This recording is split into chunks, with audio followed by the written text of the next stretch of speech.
So that's where we're going to start then. So you guys, I think if I remember right, you guys all headed back to the house, except for maybe Kolos. I think Kolos stayed over.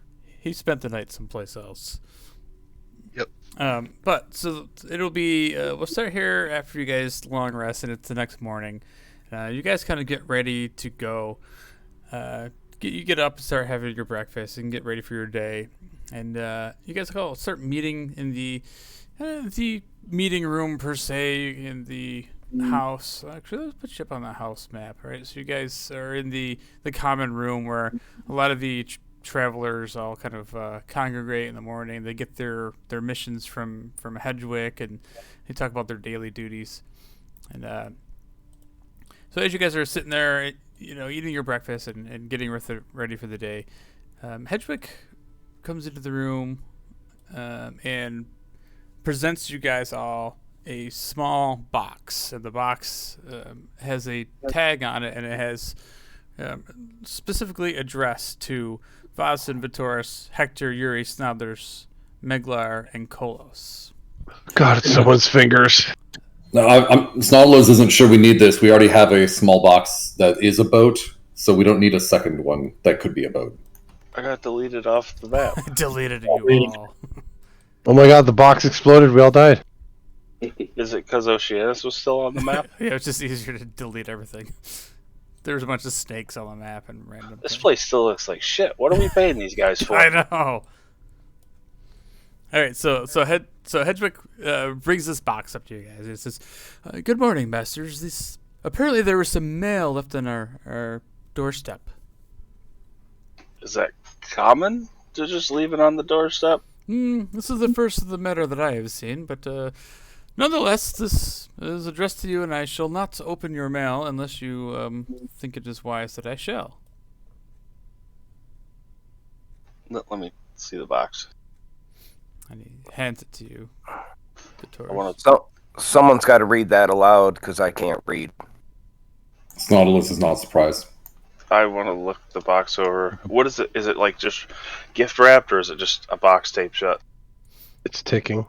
When you shake it, does it smell funny? It just has twine wrapped around it. It's about the size of like a half of a shoebox. Does it smell like jerky? I want to Is look this it a over. crack box? Traps. I guess smell it too. Everyone's worried about its smell. Yeah. All right. So you kind of like stand there and you put your nose up to it, and it just smells like a small wooden box. It doesn't smell like beef jerky or anything. Oh man, Gunpowder? Or gunpowder. No. Oh wait, that hasn't been bitten yet. Never mind. It smells like wood. I'm gonna open the box.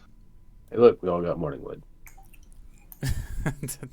Can Snodlers like side eye, like see if there's magic on it? Like, just like, yeah, what's up? Yeah, okay, so you kind of like half-ass check to see if there's anything magic coming from it, and it seems like just an ordinary wooden box with a little tag on the top of it. You see Snodlers waving his hand, and he puts up like mage armor. So Vitoris, as you like untie the twine and it just falls to the floor, and you lift open the lid. Inside there is just a simple letter. Pull the letter out, and I read it. Yeah, so you pick up this letter, and you start reading the parchment, and it says, your presence is requested at the Manticore's Tail along the southern road to Burl. Please arrive at midnight. I am sure you will not miss this meeting. Be careful who you trust, travelers. I would hate for your gnome friend to be missing other parts of himself. And as you look in the box, you see a partially severed ear. A pointy, gnomish ear. Does the ear look familiar? Snodlers checks his ears. Go ahead and roll an investigation check, Fawcett. I'm gonna ask, while he's staring at the ear, I'm gonna ask Hedwig to do an inventory of all the gnomes we have on hand. Hedwig looks shocked. He's like, oh, right away, sir. And he starts like walking off to the house looking for gnomes. Boston, you're the one who likes gnomes. You recognize it? So Vossen, as you look at this ear, you have a strong suspicion that it's Pinkerton's ear. No! Son of a bitch. Well, I saw his cousin last night in the manor, so the only one I don't know location of is Pinkerton. Well, I think we.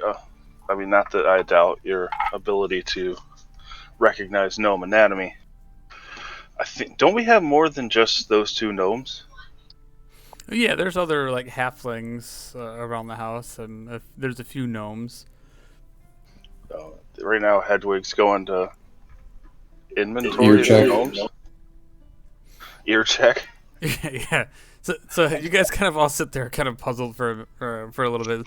Hedwig walks around the house, and he comes back and he mentions to you of the 3 gnome workers that we have, and the 2 adventurers we have. The 2 adventurers are not in the house, and the workers are here, and they all appear to be having their ears.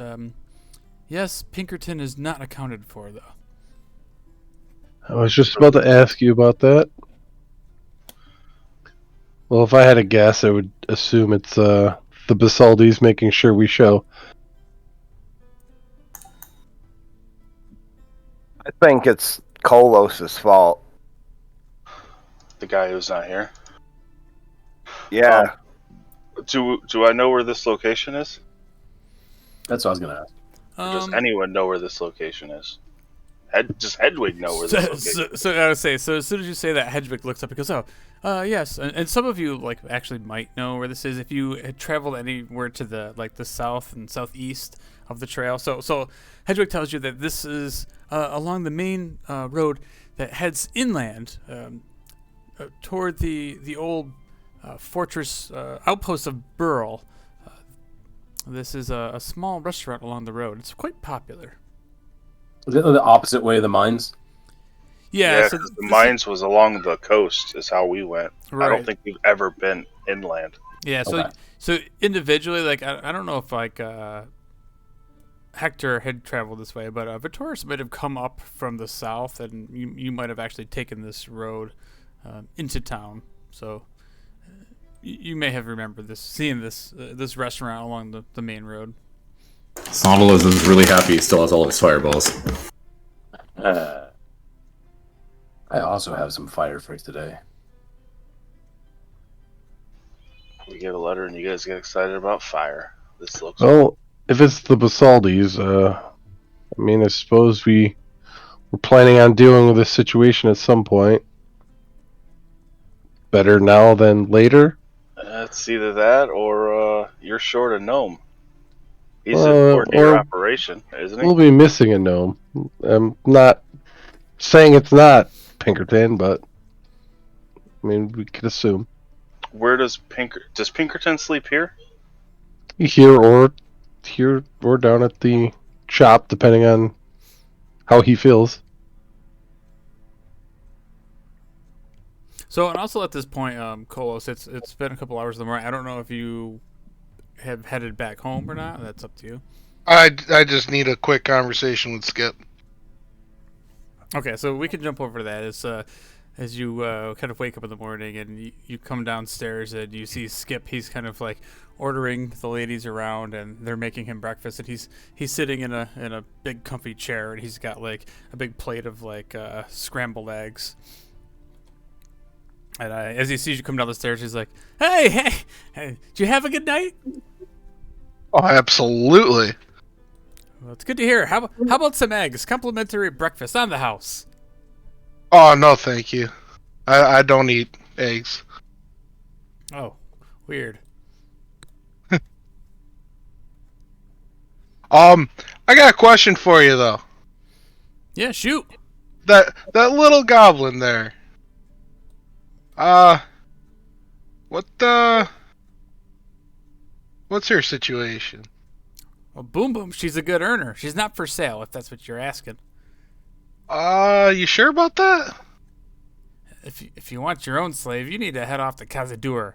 I could set you up with some people that'll take you there. Oh, I've been to Cazador. I've seen the slaves, but none of them can do what she can do. Oh yeah, you're right. Yeah, last Wednesday, let me tell you, I got some stories. Well, listen, I'll tell you why I'm asking. All right, I'm going to be gone for a while, and the last time I was gone a while, I need some company on the ship, and I'm only interested in her. Oh well then. Well, what's she worth to you then? How's 500 gold? Oh wow. I told you I had money. And he kind of like looks around and he sees that Madame Marjorie isn't around, so he says, "Yeah, well, 500 gold is a pretty good price. You give me 500 and you can take her out of here, and I won't tell anything to the madam." So is the madam the person I should be talking to? Oh no! You hand me the money and we'll call it square.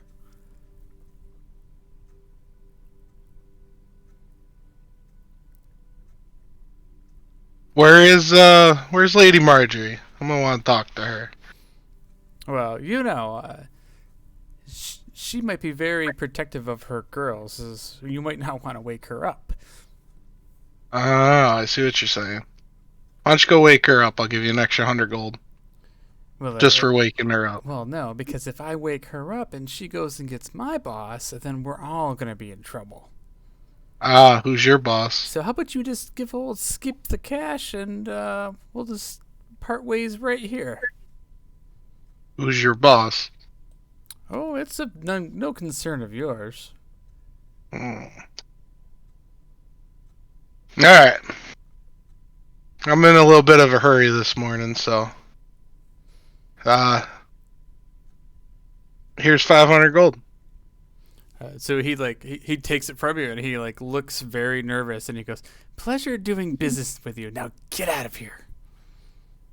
Well, doesn't she need time to pack her things? You better leave now. Okay. Well, do I see Boom Boom? Oh yeah, I mean she would have actually like left the room with you, so she's probably behind you. And as soon as you do that, she overhears and she's just like thrilled, like, "Oh my god, this is it, my freedom finally." I turn to her and say, "Let's go now." And she just literally takes like the blanket she's wrapped up in, and she just follows you out the door. Alright, and I'm just gonna make my way back to the Travelers Guild as fast as possible. Yeah, and as you're making your way through the town, it's I would assume it's pretty early in the morning, and a lot of the fishermen are out for the morning. Like they have already left out for their morning catch. So most of the vendors are just starting to get to back to the docks and stuff to start setting up. So you kind of make your way pretty easily through the town, and it takes a good half hour, and you make your way back to the Travelers Guild. And as you enter the house with Boom Boom, you already see the rest of the party kind of sitting in the common room discussing something. And the rest of you guys see Kolos like come in the door quickly, followed by this goblin that some of you may have recognized. Hey, weren't you fooling around with Varen in the fucking alleyway? Oh, I miss Varen. Oh, God rest his soul. Oh, well, I wish he was still here. He was a good guy. But he was. But I drink some of my gourd. My friend Kolos here, he's even better. He's freed me, and I've come to live with you guys now. Live with us? Kolos? No. You haven't come to live with us. As per my agreement with you, I'm bound to make sure you get back to your people. Oh, well, I appreciate that. So Hedwig like interrupts and says, "Come, would you like to freshen up? Maybe find some. I could offer you some clothes and a place to stay, miss." And she looks like over at you, Kolos, like if it's okay. I just nod. So Hedwig kind of like takes her and they head off out of the room and back upstairs or whatever, and leaving you guys back to your meeting. Oh, Hedwig, by the way, I'm Varen. That over there is Javi, as I point to Yuri. If anyone comes asking. Oh, like who might come asking? Like a giant pirate guy. Okay. Note taken. Javi Varen, yes. And, Just in case. He seems like used to this fact that like there's a lot of weirdness going on, and he looks over to you, Yuri. Yes, Mr. Runestone? Don't tell anyone about Kolos being a Sahaugen. That's kind of our guild secret. Well, I don't think he is, but I think just he shake is. my head. Snot always nods and goes, "That's the spirit." Just smile and nod your head, Hedwig. Just smile and nod your head. Yes, sir. As usual, sir. And he walks out of the room with Boom Boom. As soon as he leaves, I'm like, alright, so, thinking we need to take care of this, because I know we were mentioning this at night, that we should take care of these Basaldis first. Do I remember how far away the restaurant was? So the restaurant was probably like a half a day away. It's not far. It's on like the main trail out of Saltmarsh, main road. He wants to meet at midnight. Ooh. I wasn't there for the meeting. I just pick up the ear. Someone left us a gift. I immediately look at Snodlers. Well, Snodlers is dark-skinned, right? And none of them are? Snot always double checks his ears again. Quite racist. that was a little racist, but yeah. See, I had no clue. Nobody's talking about colors of skin, so I just... I'll pass over the letter. It may be Pinkerton. He is missing. Okay. I read the letter. So when do we leave? Well, we have to be there by midnight, so I mean, we can do a little bit of planning, but I mean, I guess that's what this whole meeting's about. What should we do in between? I mean, did you guys ever think that this could be Govak sent this letter? It's got too many big words in it. And there's definitely someone wrote it, so I don't think Govak did it. And why would he want to meet us half a day away? And he doesn't know you and I by Vossen and Yuri. Or at least we don't think yet. This is true. Snodlers is confused why he's even on there at all. Probably because you're the leader of the guild, Snodlers. And if it's the Basaldis, then I don't know how they got our names, but your name would be thrown in there. Well, if Snodlers is the leader of the guild, we're now the scouts. No problem. Travelers don't exist anymore. Easy. The Scouts. You can't just rebrand us like that. Snodlers still didn't know what we were called forever. I mean, it's no big deal.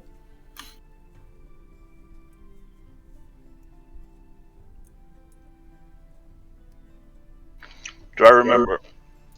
What do I remember of like the building and the surrounding area around that restaurant? I doubt there's much I can remember, but Well, like you do remember on your way up that the building looked like it was in pretty good shape. It was a nice brick building. Leading up to it, though, there wasn't a whole lot around there. It was kind of at a point on the road where there's a lot of nothingness before you get to the town. It's like the last good place to stop and eat before you leave or heading towards the town. But you do remember that the outpost of Burl was somewhat like a military outpost that's near there. But it's not run by the Keeland kingdom. Was it like in a village, or is it just like a stopping point where you could stop for Yeah, it's just a stopping meal point or along the the night? road. Yeah. like a small inn? And it's not even in. It doesn't even have rooms for rent. It's literally just like a nice little restaurant that's kind of along the road. Gotcha. And flat, no hills or anything like that? Yeah. I'll relay all that information, let them know that the way it'd be like super hard to like essentially sneak up, short of, well, it will be at midnight, so I guess if you stay low. But there's no trees or cover really of any kind. Yeah, from what you guys, anybody else that would have like, maybe even Souders, you guys that have traveled through there, it's kind of a popular place. Even in your time, like throughout Saltmarsh, you guys have been staying here. You possibly even Vossen, you might have even heard of it. You know, this is it's definitely a well-known restaurant in the area. Not super. How far is it out of? Is it out of town? It's out of town. Yeah, like I said, it's Yeah, like yeah. a half a day's walk away, but it's not like super upscale or anything. But it definitely is known for its. Oh, so it will take reputation. us half a day, so we don't have much time to hang around here. Yeah, I mean, you still have like a half a day of whatever you want to do in town or planning or whatever. But if you want to get there by midnight, you're definitely gonna have to. Yeah. It's a couple hours walk. Well, I mean, we can get close and then send in maybe Hector. You have a pet you could throw that way to get a better idea what's going on Sure. when we get there. Of course. And we got to figure out what the story is. If it's the Basaldis, like I'm assuming they think we destroyed their boat and lost all their money. Why would anyone think that we destroyed their boat? Snoddlers did it, not you. Wait, what? Yes. Right. Let's not just say that out loud when we're there. Yeah, sure. 'Cause they're probably going to want to murder your face and take the money out of your ass. Let's just blow their house up then. Or their If it's not restaurant. it's not their I restaurant. doubt it's their restaurant. I think they just picked it because there's no cover on the way. It's a public place. Are they open 24 hours? I don't know if you guys would know that or not, but I don't know if there's any too many 24-hour restaurants that you've ever seen around this area. Put it that way. Maybe in the city or something, but definitely not in Saltmarsh or near it. There's several of them in the Underdeep. Snoddlers goes to Chicken Donald's quite often. You guys have chickens underground? So perhaps chickens are different in Sunwalker territory, but in the Underdark, Snoddlers raises chickens without sunlight. Like, where's your problem? I don't think I've ever seen a chicken in a cave, that's all. Oh, I'm confused. Do your chickens do photosynthesis? Snoddlers gets out his book. He's like, this is interesting. I will not correct him. So a little while later, Vodson, you notice you see Fergie. He like comes up from upstairs and he walks through the main hallway out to the kitchen and like he nods to you as he walks by and goes about his morning routine as he's gonna go get himself something to eat. Who's Fergie? Or Furby, his Pinkerton's cousin. Cousin, yeah. Oh, yeah. Boston, did you let Brother Fold know that go back to town? I'm pretty sure Brother Full should be gone by now. I didn't know if he left. I can't remember if he left like last night or if he was leaving first thing this morning. He would get up way before me. He always has. And if he's on a mission, he is on a mission. And he will go as fast as he can.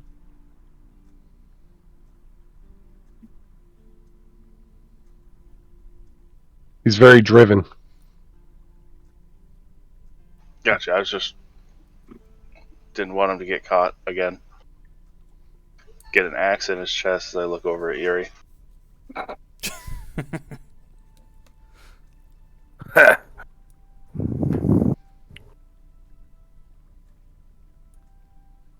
I actually don't have a smart ass comeback. That's because you put your axe in his chest.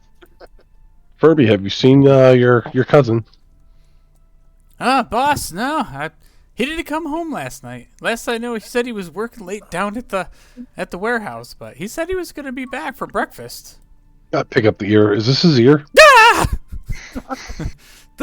That looks like his ear. What did you do? Well, someone sent this to us. Oh my god, there must have been some sort of accident. Maybe he got his head stuck in a computer belt. Oh god, no. Oh, I'm feeling dizzy. Oh, you better sit down. Sit down. Here, have a drink. That does it. I hope he took out his like big gourd. I did. I handed it to him. He's drinking out of it like it's a giant pitcher. Can he even handle how big it is? The weight of it? Giggity. They come in pints. I realized that after it came out of my mouth, and I was like, "Oh, that didn't come out right at all." Well, we're gonna go see what they want. The letter's stating if we want him, he's maybe alive. Well, I hope he's alive. I gotta go check to the warehouse. Maybe it's not even his ear. How do you know it's his ear? I would stay here. I don't want you to go missing also. I gotta get out of here now. And he like jumps up off the floor and he starts like heading towards the door. Oh, I want to jump and scramble and try to grab him by the scruff of his neck. Yeah, you grab him. His feet are still like trying to like keep moving, and he's like, put me down, boss. Snarlers raises his eyebrow and puts out his hand and starts looking a little bit warm. And Furby just looks at you. He's like, oh, well, I understand, but maybe somebody else will go check. I mean, he is my cousin after all. We will send someone, but you cannot go down there. Well, who are you gonna send? You're not gonna send those other losers that work here. I'll go. It'll be fine. We can go down there. We have time, don't we? We do. I had a few things I wanted to do in town anyway, so I don't know how much more we have to talk about. I'm ready to go now. Well, where do we need? What's the plan for in town? In town, get a horse and maybe 2 horses and a cart, so we don't have to fucking walk for a day. I got some errands we got to run. I got to stop by the boat and get some more health potions because I have a feeling we're going to need them, and they should be done by now. Yeah, any of your potions should be done. That took 1 day. Are we gonna roll together? How are we gonna do this? Sorry, say again? Should we roll all together? Yeah, we could. Well, I mean, it's only a half a day away, and it might. That's on foot, right? Yeah, that's on foot. And so just to throw that in there too, like Vossen, you do have a horse and a wagon that you use for transporting your beer back and forth to the house. Mm-hmm. That's down at the brewery, though, right? Or is that here? Right, it's down at the brewery. Yeah, we'll just go down there and get the horse that we have there. Yeah, we can spend the morning here. Like, if you've got things to do in town, anything you want to order or whatever, go to your office, Austin, whatever, and then, I don't know, 9 or 10 we head out. That gives us plenty of time to get there, scope out the lay of the land. Maybe they're already there. Well, we'll be down by the dock so we could see... And check, and also we can check out the warehouse, see if we can find anything there. Yeah, any clues? I mean, Renwick Drake's ship should be there, right? Maybe we could yesterday. See if it's still there. So at this point, Find out what this guy's about. Furby's still there. You're still like holding on to him, and he's like, "So I'm coming with you, right?" No, back into the basement. Yeah, right.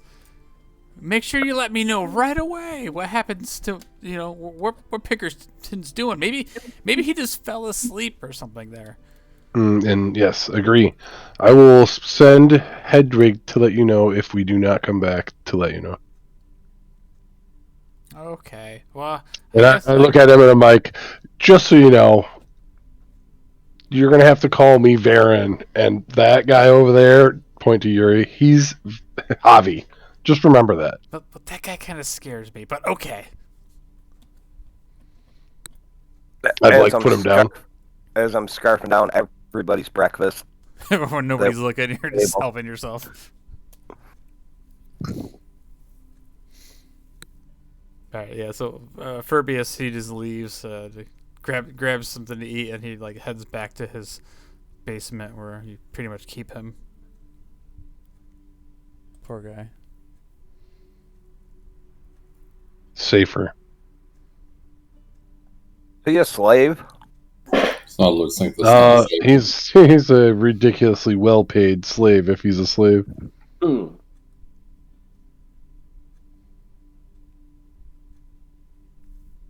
So I guess we'll go. I mean, didn't Yeah. we want to find out what happened to Ada and Yes. how this other Brenwick Drake got counsel? Yeah. I mean, Yeah, we I have a don't- little bit of time. I don't like that bastard. Who was at the? I mean, do you know any of the faces that were at the funeral? I mean, other than just the other council member, people we've seen around town, just That's what I mean. If we walked by them in the streets, would you know who they were? I think most of the town showed up, right? Because all of us saw the funeral procession as we got off the boat, right? Oh, I mean at the council meeting, not the funeral. The council meeting, where the guy got voted in. Oh, I think it was most of the town, right? Yeah, it was like I thought it was 10% just of the town, merchants. but still. Or we had 10%. I thought it was just the merchants and wealthy people that were there. Am I incorrect? You were there, right? Yeah. Yes. Yeah, so Well, actually, I was not there, but I was at the bar. But they came and said what happened. yeah, so that's what you guys all that went there noticed, and you saw it was pretty much the elderly, the affluent people, the people in charge, the merchants. But there was also a lot of other people that were there too. That were, you throughout the crowd, you saw some people that looked like some of the guardians. There's a lot of anybody that wanted to show up, basically. So, but for the majority of the people were the merchants and the people that actually care about the politics of the town, rather than the average Joe, the fisherman that just lives and works in Saltmarsh.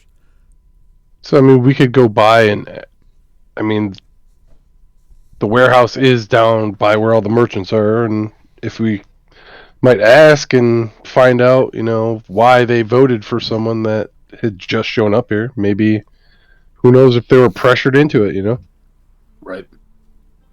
We gotta find out why they didn't vote for me. I mean, You that's voted not. for yourself, didn't you? I Wait, did was not. Yuri even there? I voted for Hedwig. Yeah, Yuri was there. So Hedwig got 2 votes. He did. I voted for you, Hedwig. If he's in So Yeah, he's off with Boom Boom by himself. there. getting a little boom boom. Yeah, that Alright, reminds so- me. I need to go talk to him first before I leave. You guys can take off. No, we can wait for you. We got time. Yeah, we're potentially being hunted, so I don't know just Well, yeah, I don't know if we're being hunted anymore. I'm pretty sure this invitation was part of it. I saw the black dragonborn. He looked like he would be the type that would kidnap someone and cut their ear off. okay. I don't know if you remember that last night, but he's very large, very badass looking dragonborn. He had some mini crossbow strapped to him and some daggers. He's looking very ominous. Someone that would maybe cut an ear off. It's daggers. Well, we can go walk around once Colas finishes up, we can go take a look around the warehouse, see if we can find anything. Yeah, I think that'd be ideal. And then on our way there, we could ask merchants and talk to people to see what swayed their vote to pretty much a newcomer to the town. I mean, I would at least think they would vote the fisherman guy. Someone they know. Yeah. I think I'm gonna make these merchants pay me for protection. You Now could try. That's gonna get Govak on your back. He can't have competition in town. You need to be worrying about Govak, not me. Okay. Move in on his protection racket. Let me know how that goes. All right. So before you guys head out, so Kolos, you said you were gonna go talk to Hedwig. Yep. So yeah, you find him upstairs. He's making sure that Boom Boom has a place to sleep, and he's giving her a bunch of villager-looking clothes, and she's kind of settled in.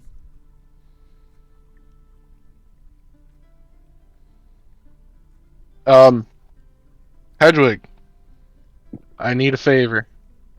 Oh, it seems to be the thing that you guys do. I'm ready. And he opens up his vest and pulls out his little parchment and unrolls it in his squill. Go ahead. Ready when you are. I need her brought back to Grimsby on Khazad-dûr. Okay. How do you spell Khazad-dûr? I'm just kidding. I've been there before. Keep going. Yeah.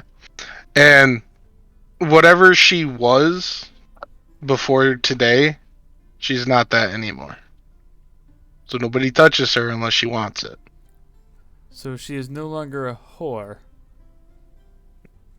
And, Correct. And she looks up and she's like appalled. Oh, no offense, my lady.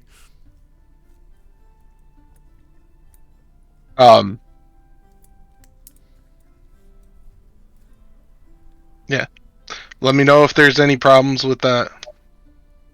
Obviously, if I need be, I'll take her myself, but I'm hoping other travelers are here or something. Well, very well. I will try to secure a passage for her to Khazad-dûr. Thank you. And then I go up to Boom Boom and I pull out her necklace that she gave me with the wooden skull on it.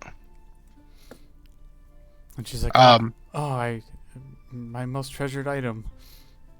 I give it back to her and I say, you're going to need this because the people of Grimsby will not recognize you as part of the Juka clan. Or the Juka tribe. Tribe. Sorry. The Juka tribe. Tell me more about them. Well, as far as I know, there's two different tribes of goblins on Khazad-dûr. One's very hostile. I don't know their names. One's very hostile clan. The other one's the Juka tribe. The Juka tribe actually is where you're from, because they had this necklace as well. And I do remember just bits and pieces of my childhood, and the jungle, and the goblins that lived there were natives, not like the people here of Saltmarsh. Well, I'm excited. I'm excited to get back, but you won't be going with me? I can't. My path leads me south. Khazad-dûr is west, across the ocean. As you wish. And she kind of like puts her head down and sighs. Hang on, sorry. Just deleting that out of my inventory.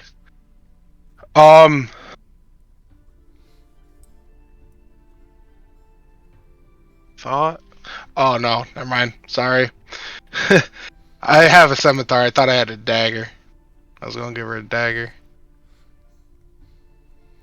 She goes, I'm sure I'll be fine if some of your friends take me. This Hedwig, he seems very nice, and I can handle myself. I thank you, Kolos, for everything you've done for me. It's not a problem. I'm a man of my word.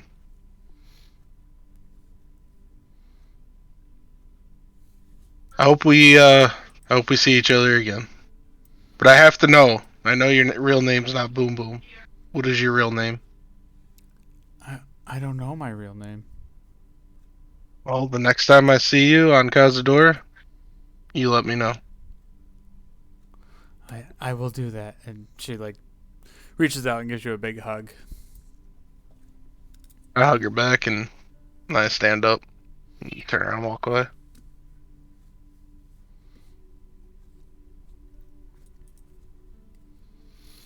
All right, so I'm assuming you guys all kind of like rendezvous back in the house towards the main foyer as you get ready to head out. So if you remember, leaving the guild, the docks are probably the first thing that you guys actually come across, the closest thing before you get to the market district. So it doesn't take you very long to make your way down the hill to the new Drunken Monk Brewery.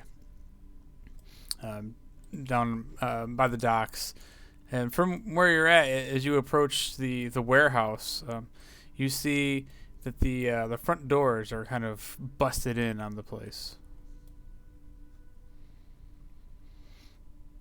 What the hell? We just bought this. Didn't we just rebuild it? Because wasn't this all abandoned before Hedwig started rebuilding? Yeah, exactly. Maybe, Voss had invested a whole bunch of money to have the whole place refurbished, and it was just up and running, basically. maybe we should have paid go back for protection. They. Oh wait, I was. Just roll my eyes at Yuri. The sad part is, didn't he? They did pay their protection money. Yeah, I think Pinkerton did. Yeah, he paid. Yeah. He paid Govac protection money. Is I mean, there- we get your money back. We get to have Govac come with us. I'd rather he didn't. Is it dark in there? Snodlers thinks that if we paid him for protection, Snodlers thinks we should get protection. So you guys stand in the doorway. You see, there's windows to the place. So as the daylight shines through there, it's dark. There's no lights on, but you see, you can see like shadows and like rays of sunlight like throughout there. But without going in, you can't really tell what's what. I'll cast light on my shield and take a few steps inside. All right, you take a few steps inside, and along with like stacks of barrels of ale and stuff in there, and you see the wagon that's parked inside, and the horses are hitched out front. By the way, you see looks like something hanging from the rafters, and you see something kind of like a rope dangling down from behind a large stack of barrels, and you guys kind of all make your way in this kind of like maze of barrels that Pinkerton and his crew have put together. You turn a corner to see the sight of Govac hanging from a noose from the rafters. And What as the fuck? he's kind of hanging there, and he's like slowly spinning a little bit. And as he spins, you see these small knives stuck in his back between his shoulder blades. Did that look Snodlers like isn't the sure we daggers should I saw? find Govac anymore to help. Looks like he tried to protect him. Cut him down. Do the daggers look like the daggers from the other guy? Make an investigation check. Oh well, shit. From where he is, yeah, you don't know. He's still like hanging up there. And remember, he's a big dude. He's like 7 feet tall, and How thick is that rope? it's a big ass rope. And he's a big boy hanging from the rafters. It must have been Snodlers really walks shitty to put over. him up there. Snodlers walks over and tries to lift him down. So you end up like lifting up one of his legs.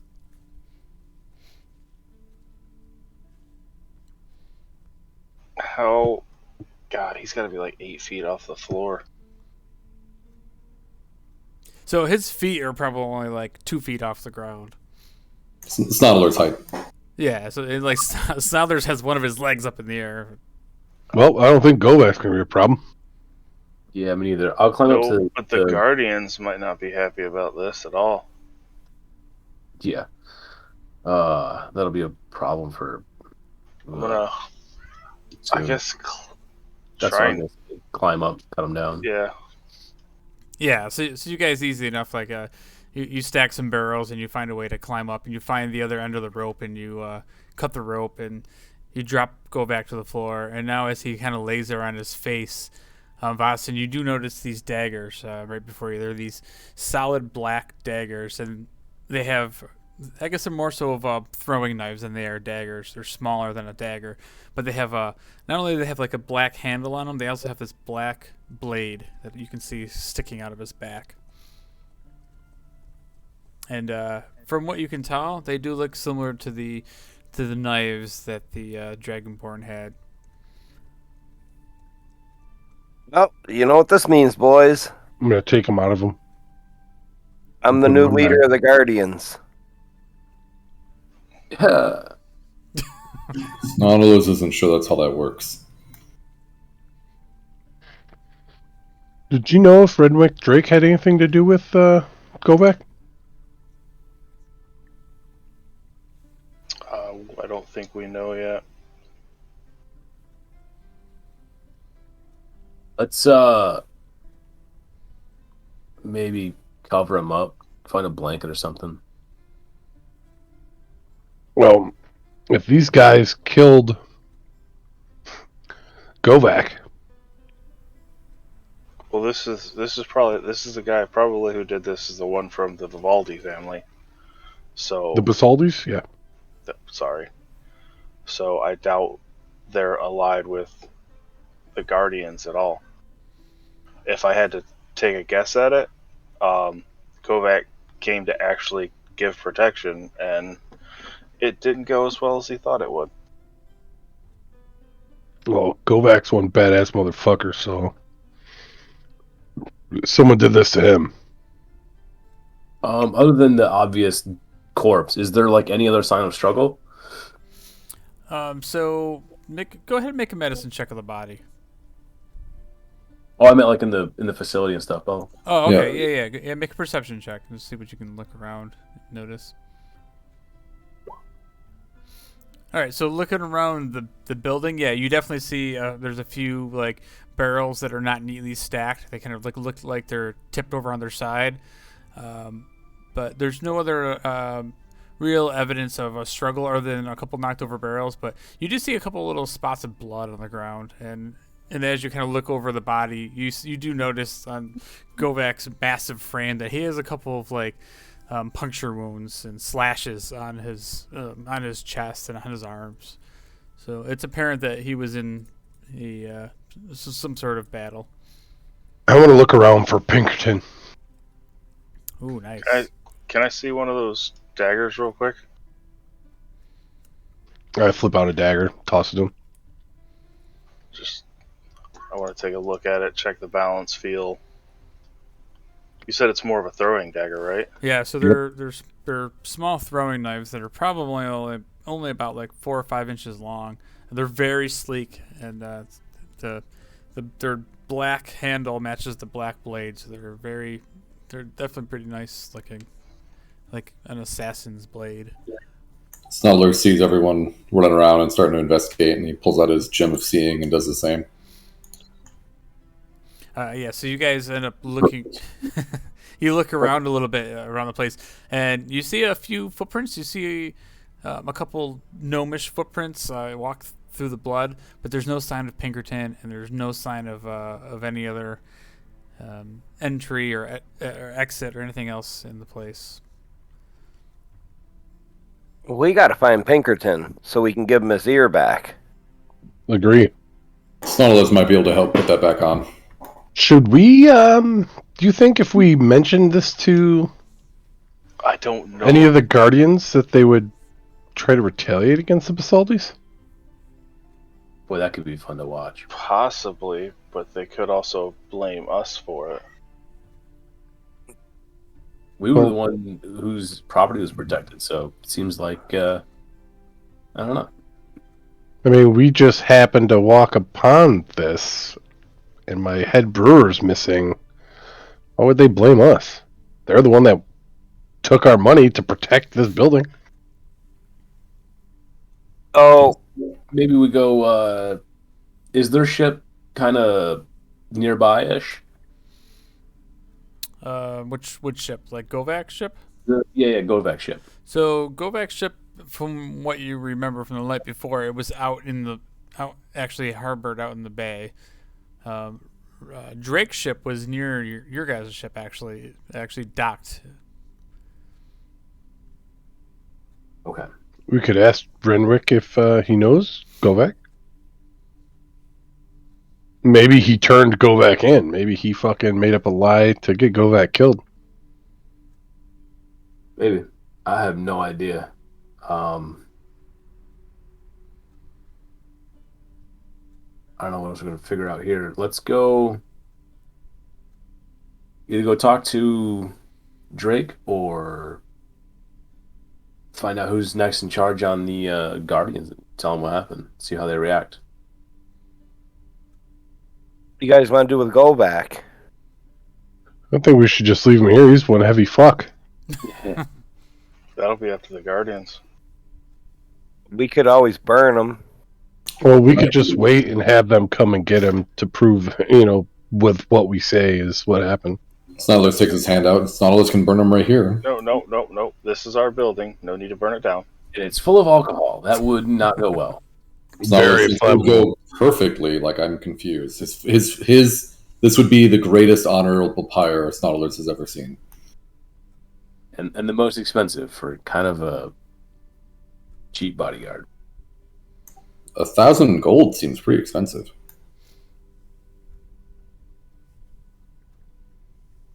That was for future protection. Well, that was 1,000 gold a day, in my opinion.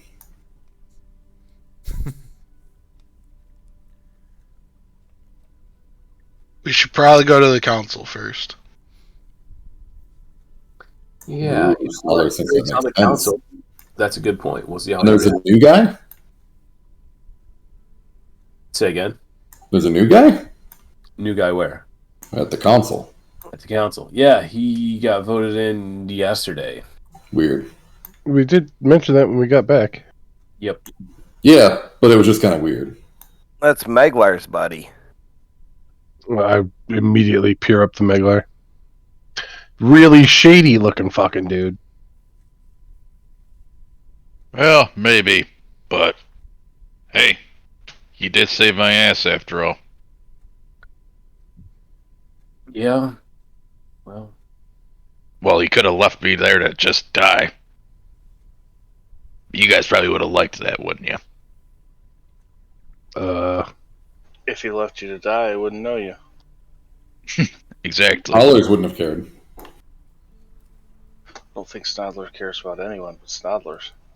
What? Snodlers cares about everyone. Didn't you see what I did when that guy was stealing from us? That was for us. I saw. Snodlers had nothing to do with that. Like, it had anything to do with Snodler's spear, and Snodlers wasn't lying. I did that because I like you guys. Like, it made sense. That guy needed to be punished.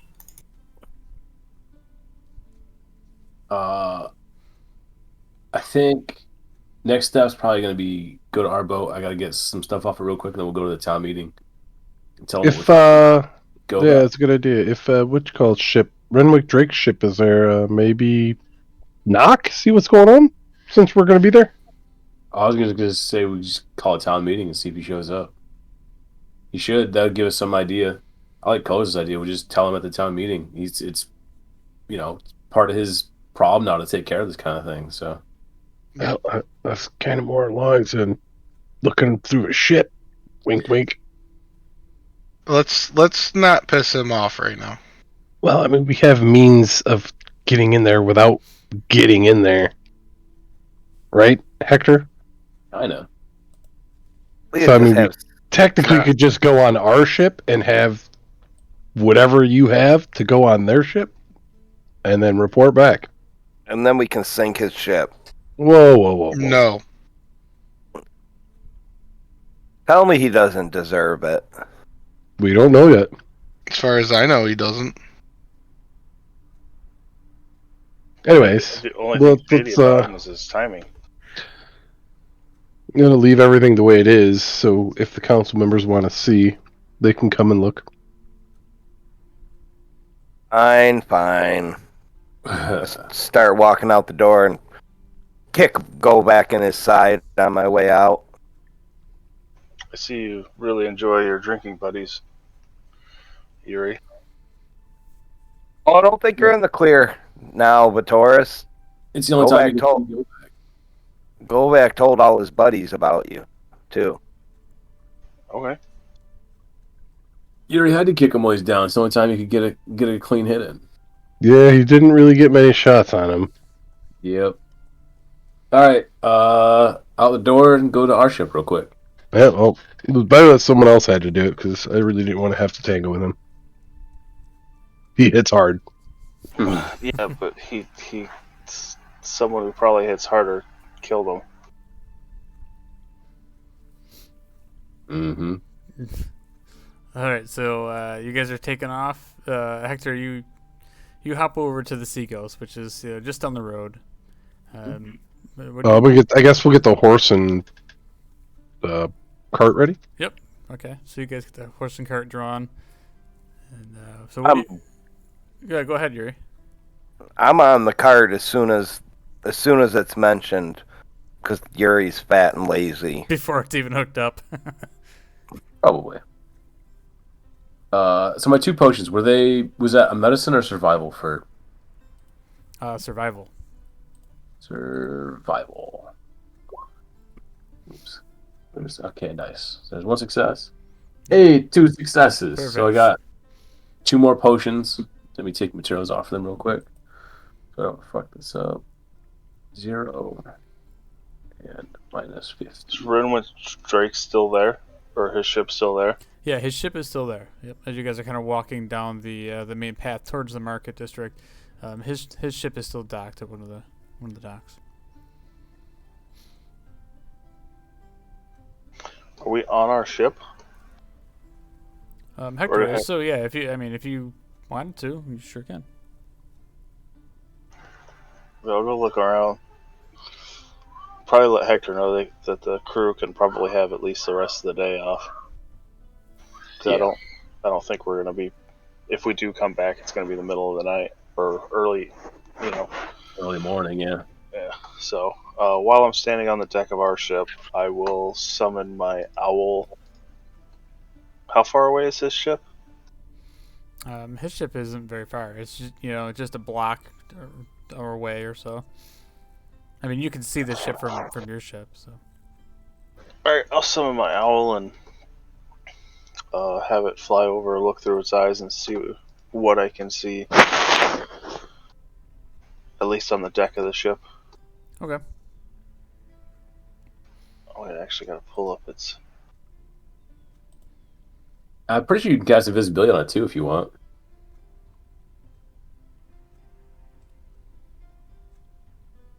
Well, we'll get to that. Just What does the owl need to roll to see what's on the deck of the ship? Just make a perception check with advantage. What's perception? That's a wisdom.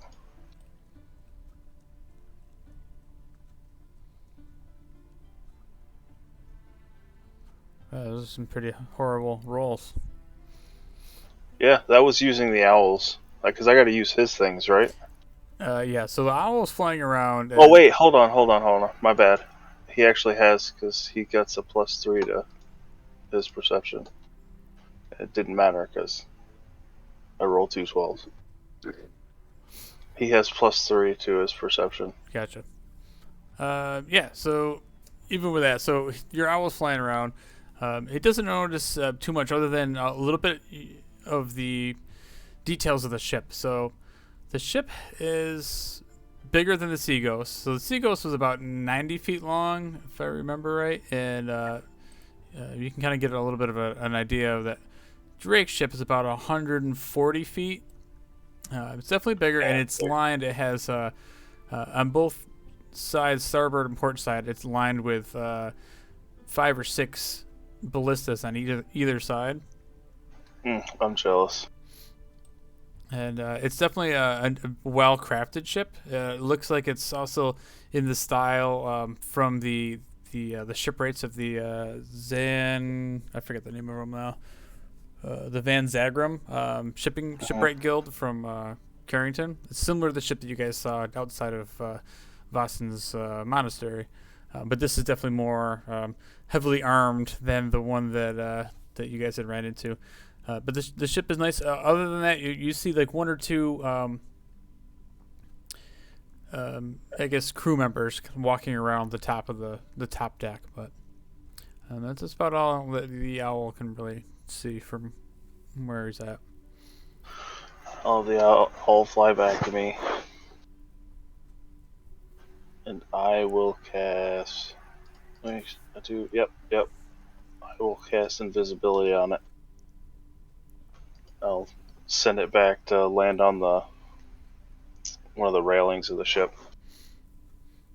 All right. So as the owls goes in for a closer look, now you're starting to see several more members start showing up from the ship, and these look like a little bit more heavily armed crew members. Now, these crew members actually look a little bit more like sea princes or even like guardians, not necessarily just regular seamen. These definitely Any red sashes? You don't see any red sashes, but they do look like they're more of the piratey types that have long bows, and a few of them have cutlasses. And as your owl kind of like sits there quietly for a little bit, about 5 or 6 guys, armed men, kind of like walk up onto the main deck and then mill about and end up going back down below deck. So the ship definitely looks a little bit more fortified than you originally noticed. How many ways down is there into the ships? So you notice only one way below deck. It's a similar design of the Sea Ghost, but there's a stairwell in the very center of the ship that leads down to the lower decks. And then on both the front of the ship and the back of the ship, there's separate doorways leading into front room and then like a room in the back, similar to the Sea Ghost. Any of the doors open? The doors are all closed. But there's still a stairwell in the middle? Yeah, there's an open stairwell that leads down to the bottom. There's a rowboat in the center of the ship. Like hanging up in between 2 masts? It's just like sitting, yeah, well, it's not even hanging up, it's just on the deck between the 2 masts, yeah. Gotcha. I will try to quietly send my owl in, at least to the bottom of the stairwell, to take a look around. If there's nothing for him to land on, he'll just land like next to the wall on the floor. Here, I'll even do this for you. Uh-oh. Mm-hmm.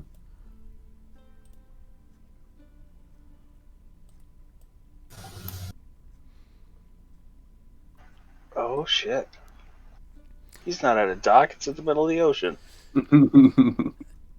Yep, so here's a better view of what you see of what the hellfish looks like.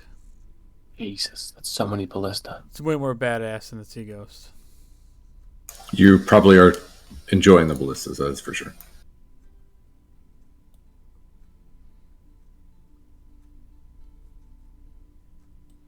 I'll send him quietly and invisible down the stairwell. Okay, so make a stealth check for the owl with advantage as he's flying down the stairs. Jesus Christ, 13? That's okay. These guys don't have a really good passive, so your owl kind of like flies down into the lower section of the ship, and down here you see there's quite a few more armed crew members. Some of them look a little bit more serious than the ones that were on top. Definitely some stronger looking sort of enemy types. There's probably another 5 or 6 guys below decks. There's a whole bunch of hammocks where they sleep. A couple other sectioned off rooms that were behind closed doors. So just more men what entrances my owl can see, they're closed. Yes. I'll have him fly out of there.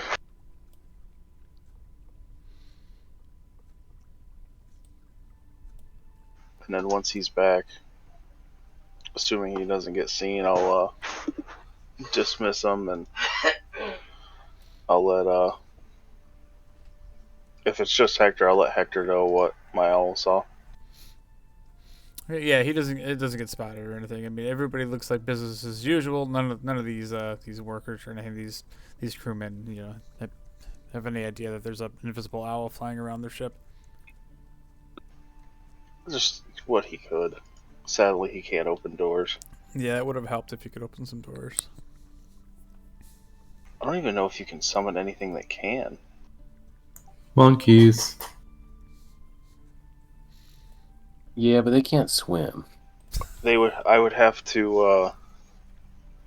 I would have to okay it with John because that's not on the list. Oh yeah, I mean, not of a familiar. Flying monkeys? No, the list it gives me is bat, cat, crab, frog, or toad, hawk, You lizard, could launch it over from the ballista. octopus, owl, poisonous snake, fish, rat, raven, seahorse, spider, or weasel. I mean, I think a monkey would be fine too, but obviously A little spider monkey. a little spider monkey. He'd be all wet from swimming across there. So just be like wet trails all throughout the ship wherever he walks. I think my owl will fly over the monkey. Just drop him off. All right, now we're getting a little crazy here. That like all the dudes are standing around shooting the ship, and then a door just opens. It's haunted! Fucking haunted! Alright, so I guess next would be the town meeting. Goes. And then, yeah, Smirch's on the way, but yeah. Yeah, good point. Yeah, so now it's like early enough in the morning where the morning market is starting to fill up. You have all the fish vendors and everybody selling their local goods and stuff.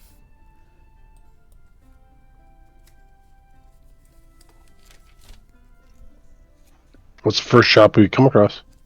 So the first shop you come across is Kester's Leather Goods. If you remember, she was kind of at the far end of the market. The lady that sells the leather goods and the leather fanny packs. I wasn't at this meeting, so I don't know faces, but if you guys recognize anyone that was there, Can I remember any of the merchants that I happen to notice? Yeah, make a history check.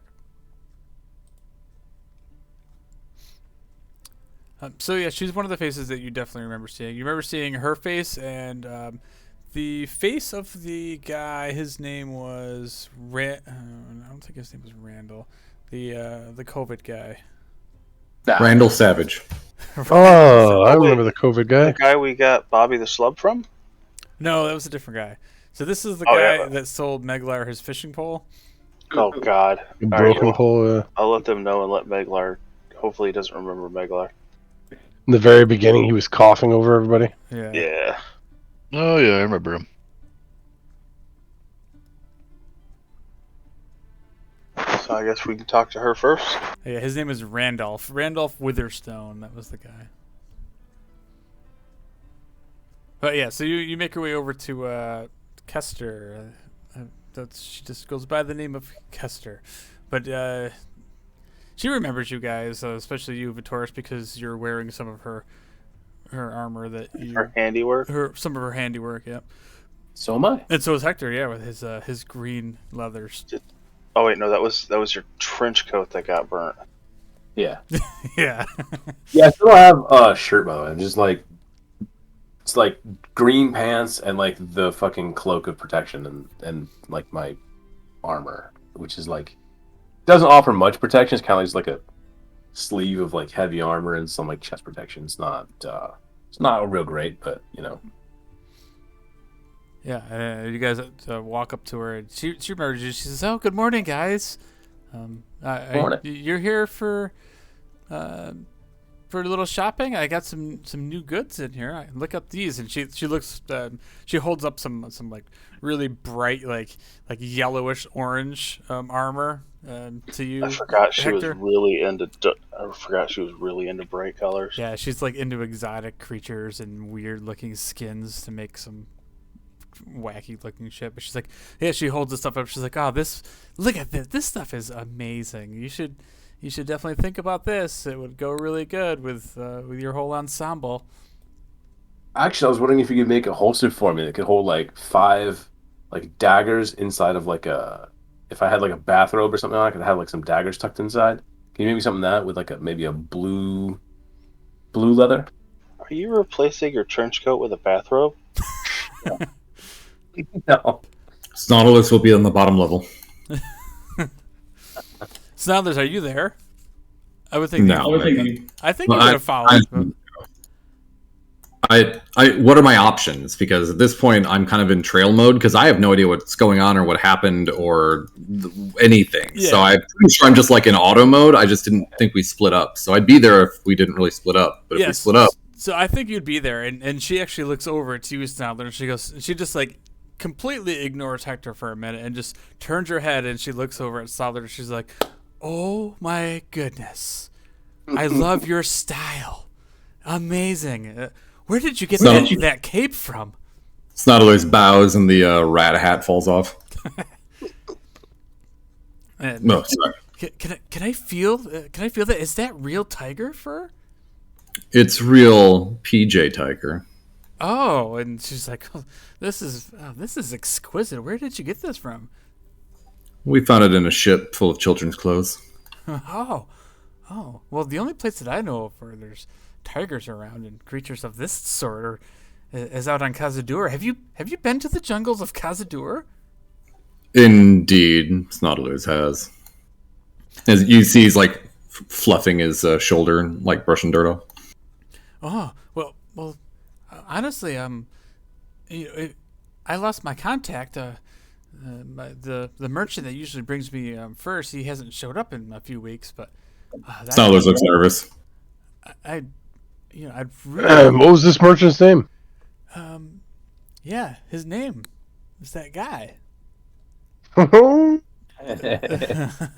Yeah, you know the guy. I know the guy. Yeah, that guy. That was the merchant that I'm talking about. Cool. Yeah. Well, I know why he was late. His ship was kind of in disarray when we found him. Vero, yes, that's him. Vero, the merchant that would sell furs from Khazad-dûr. Yeah, I would love to get a restock. I mean, could I purchase that off of you? That's a really exquisite item. I kind of would like to take it and make my own scarf or maybe a couple handkerchiefs out of that. Snautilus' eyes narrow. So, what do you think is a fair price? Oh well, I could give you 30 gold for that. Snautilus, no deal. Well, if you change your mind and if you have any other sort of furs or skins, especially anything exotic looking like that I would really love to work with, I will pay you handsomely.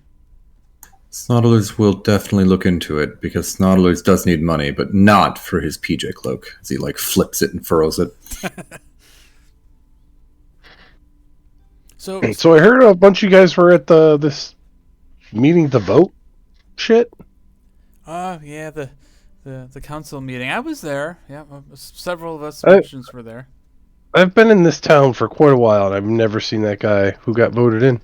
Oh, usually this town's pretty sticklers for who they put on the council. Well, I would imagine. You've never heard of Renwick Drake? I mean, he's kind of like a celebrity.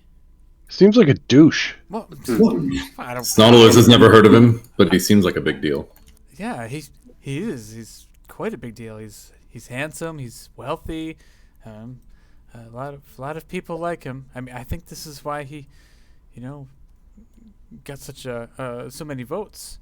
Don't you find it strange that he came to the island when Ada died? Well, yeah, I suppose that the timing is kind of strange, but a lot of people know him, and when he came here a few weeks ago, I've heard a lot of stories that he was talking about making a lot of people rich. So a lot of the merchants were kind of on board with his philosophy of making Saltmarsh bigger and better and increasing the trade routes here. So I just assume that's what happened. But I did hear some rumors that some other people in town were being pressured by some big burly-looking guy. He wanted protection money, but It's not one of those things that won't be a problem anymore. oh well, it wasn't a problem for me. Nobody approached me or anything, but yeah, that Mr. Drake, he's kind of a handsome man, don't you think? Do you guys know him? Not personally, but this half work does. But he'll never say anything bad about him. But Well, I I don't know, it just doesn't seem correct to me. It seems too good to be true. Well, I don't You know, see anything that's bad about him either. that's Oxcant's razor, right? Yeah, I don't know him very well, but from his reputation, he seems to be a philanthropist. He's Let's put it this way: if someone comes to you with something really shiny, really nice, people say it's really cool, I buy it. Snoller Squirrels' his quote. wouldn't There's you the- think the deal would be too good to be true? And something up, like someone maybe like robbed it and brought it to you so they can just get rid of it so you could deal with the consequences later? Well, that's nothing I really concern myself with. If somebody brings me something shiny, I'm a crafter. I will repurpose this thing and to make it to something even more glorious, and then resell it. I've never had problems with the law. I mean, what are you saying that that Mr. Drake is some sort of criminal? It's a little too convenient, and right now we're it's just too good to be true.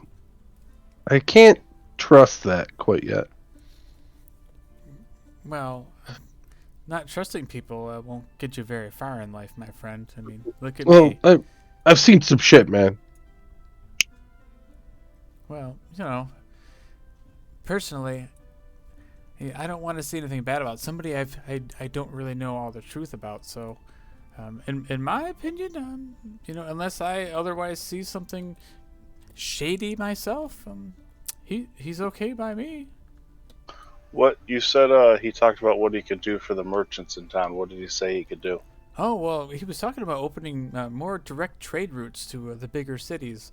As you know, right now most of our trading is done with Seaton and Aramore down over in Liara, but we'd like to open up a faster, safer trade route to Carrington, or even to Waterdeep.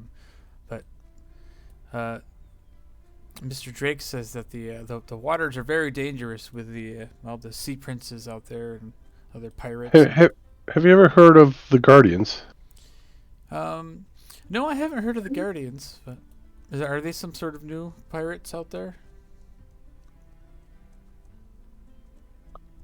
Well, it's not information that we could at liberty say it will, because we're not positive. We're just looking into this situation. Seems odd and well timed that these new people would be coming to town. This guy that is supposedly famous and awesome showed up, a couple days before Ada died. That's just too coincidence. Yes, too coincidental. Go back dies. Sorry, I don't know go back, but it does. I do see your point. It does seem very coincidental, but at the same time, like I said, I haven't seen anything bad. Business is good. The town seems in good shape right now. I mean, yeah, I was at the meeting and I voted for Mr. Drake. I mean, I thought he'd be a good fit for the town, but nobody forced me into voting for him. He just his reputation alone. I just figured, he would make a difference in our town and really help us expand. I would love to expand my market and be able to craft even more glorious items and sell them throughout the realm? We're just concerned with, like someone pulling like a 180 on the town and saying one thing and then turning it into like a giant pirate hub later. You know what I mean? Well, I guess, ignorance is bliss, I suppose. Until the king marches his men in here and slaughters everyone, thinking everyone's a pirate. You know how the king is. Well, the king seems reasonable to me.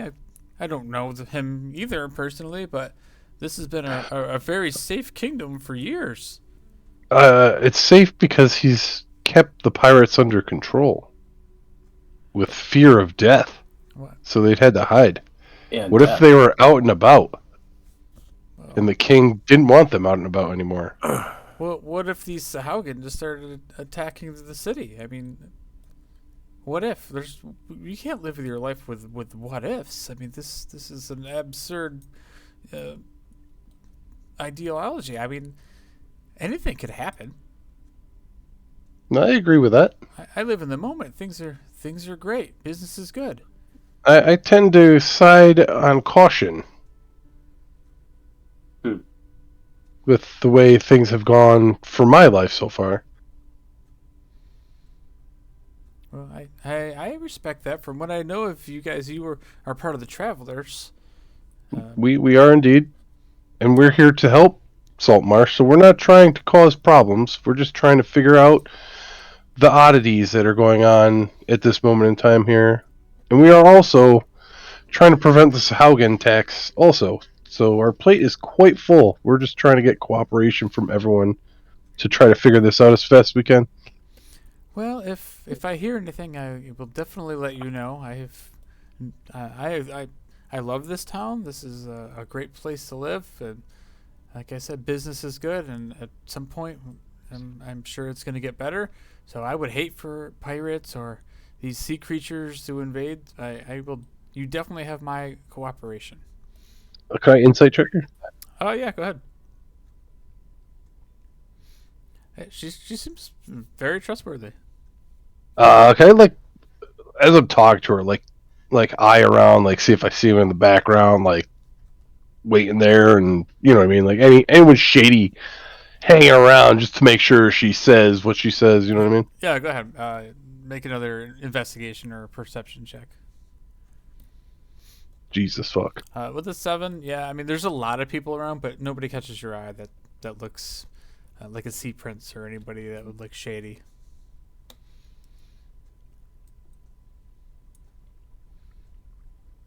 Well, now if I have other customers, so if you don't mind, I'd like to get back to making some coin. You make that halter for me. That sheath.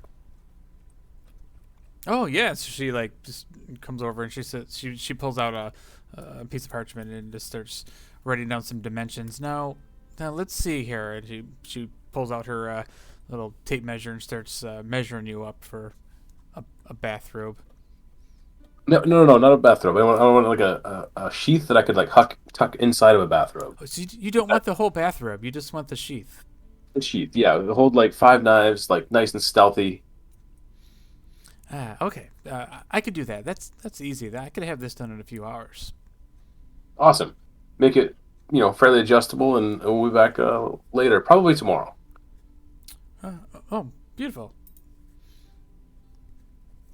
Awesome. And we're going to need you to do that for free. No. Look Yuri on the nose. I don't work for free. You'd be like, just ignore him and walk to the next one. Something like this will probably cost you about 12 gold. Perfect. I'll pay you up front because, you never know what the day may bring. Then she looks out at the fanny pack that you're wearing, and she's like, "How's that worked out for you, by the way?" Pretty good. I keep little potions and things like that in there.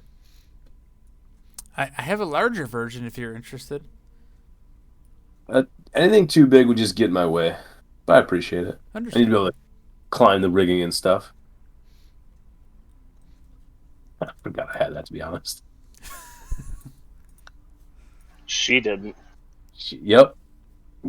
She didn't. Definitely didn't. As we walk to the next vendor, I just want to talk to the group. So I got these 2 health potions done. Who needs health potions real quick? Snoddlers. 1 for Snoddlers. Who else? I think I have one. I think I I have still the big have one. some of my solve left. Yeah, I'm good. I have the big one. Yeah. Well, Hector's passing that around. I'm gonna Yeah, give 3 everyone. solves left. I'm gonna give everyone a quick update on what I saw in Renwick's ship. Give a description of the guards I saw aboard. So they look like Guardians, huh? That they do. I knew that guy was working with the Guardians, so he's got to be a pirate. I look over at Meglar. Well, I think you got worrying problems there, Boston. He's a pirate, Meglar. Well, don't forget also what's Anderol? Anders wants us to. Apparently, he's got some sort of base at a lighthouse he wants us to investigate, but obviously that's not going to be today. So We could do it if we live our confrontation later. that we can. Oh shit! I wanted a pair of boots made, so I'm gonna run back and what's her name again? Kester. Kester. All right. I'll run back in, wave at her, and ask if she can make a pair of boots that I can hide daggers in. Mm-hmm.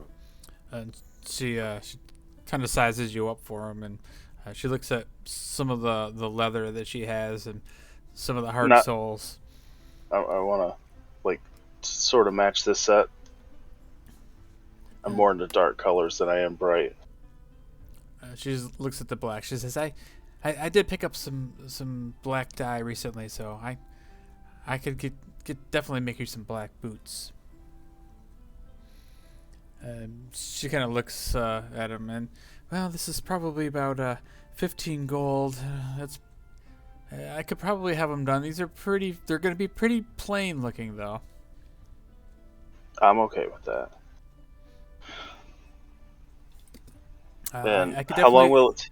Well, I'll probably have them done by the end of today. I have to make a holster for your friend, and then I could probably have the boots done. They're going to be pretty basic, but That's fine. but they'll have their custom fit, and she like starts sizing up your foot, and right here on the inside, she kind of like puts her fingers like near the edge of your boots now, and she goes on the inside here is going to be a pocket for a small throwing knife. I could do one on both boots or just one boot. Both boots. Do you need the knives? Oh, that would be perfect, and I can make a perfect fit. I'll dig around in the bags of holding and pull out my 2 daggers and set them on the table. How long are these daggers? Are they like 12-inch daggers? I think they're just standard daggers. Simple finesse. No, that's not what I wanted to do. I didn't want to throw them at her. It's just a standard dagger, I guess. Well, what I ask is because most daggers are probably they're fairly long compared to like a throwing knife or something smaller. I don't know how easy it would be to hide. Maybe knee-high boots? All right, so you want like a knee-high boot might cost a little bit more. I'm okay with that. Okay, so she starts measuring up to your knee and stuff. Well, okay, so these daggers are definitely going to cost you a little bit more just for the leather alone. So probably about 20 gold. Okay. And I don't know if I should have the aid now. I still got to learn how to use them. Can you make like a little holster that'll go like on my belt that can hold the size? Whoa, I've never seen these before. I'll pull those out of the bag of holding as well. Yeah, so just a simple belt with a little holder for the center thing. Yeah, that's easy enough. Yep. I can probably do that for probably 5 gold for a black dyed belt. All right, and then yeah, make it to where they will sheath in the back, please. Because I got Jesus Christ, I got swords, daggers, sais, crossbows. I'm a walking armory. Mm-hmm. Yeah. Sure, I could have all these done. These will all be done before sundown today. You're the best. Just make sure you get back here before then, because once I close shop, you'll have to wait till tomorrow. Will do. And that'll be how much? 25 total for the boots and the belt. I'll pull out 25 gold and pay the lady. All right.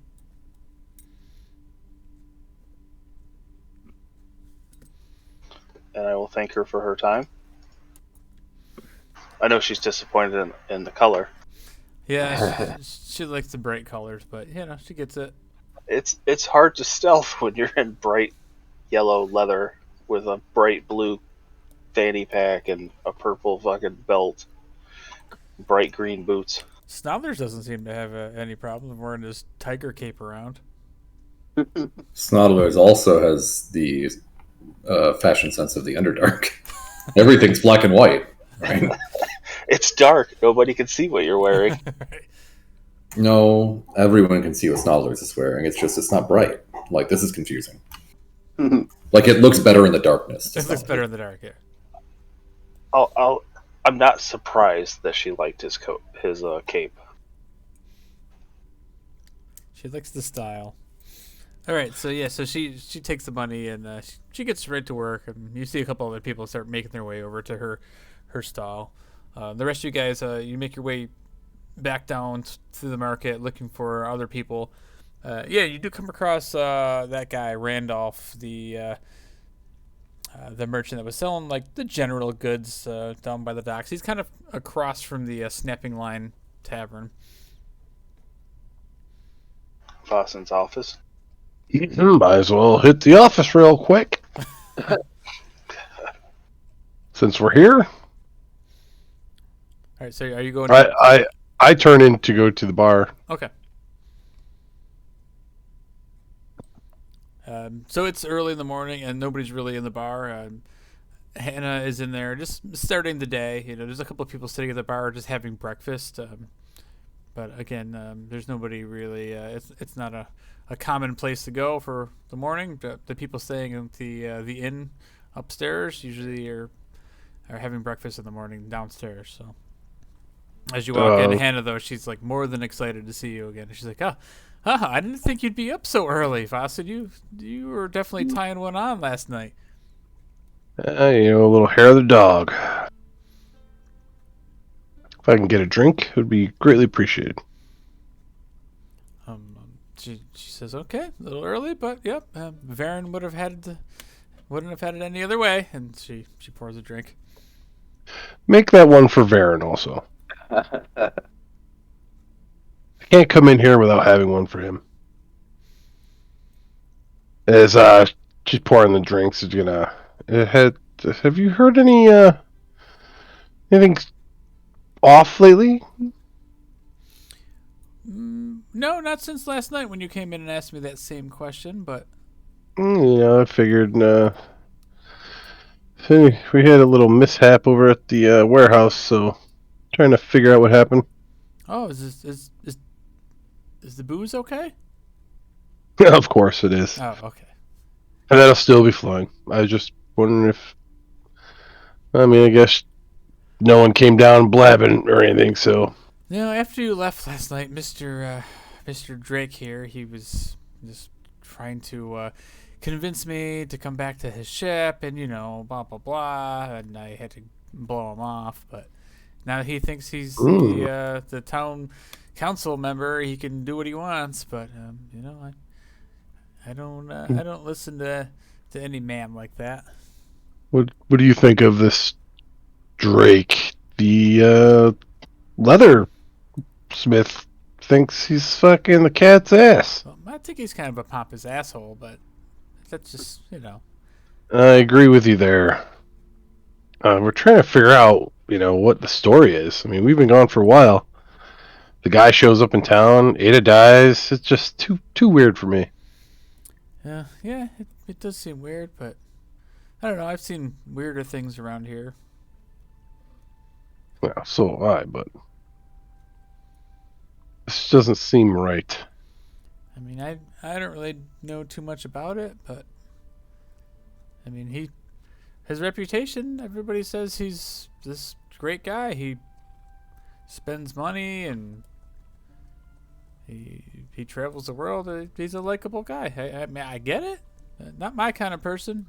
I like real people, down to earth people, like you, Vasen. Just know things that would throw that a little askew, but I'm not at liberty to speak about them right now because I don't know the truth of them. I don't want to be tarnishing someone's name without really knowing what's going on, but I am not pleased with the stuff that I found.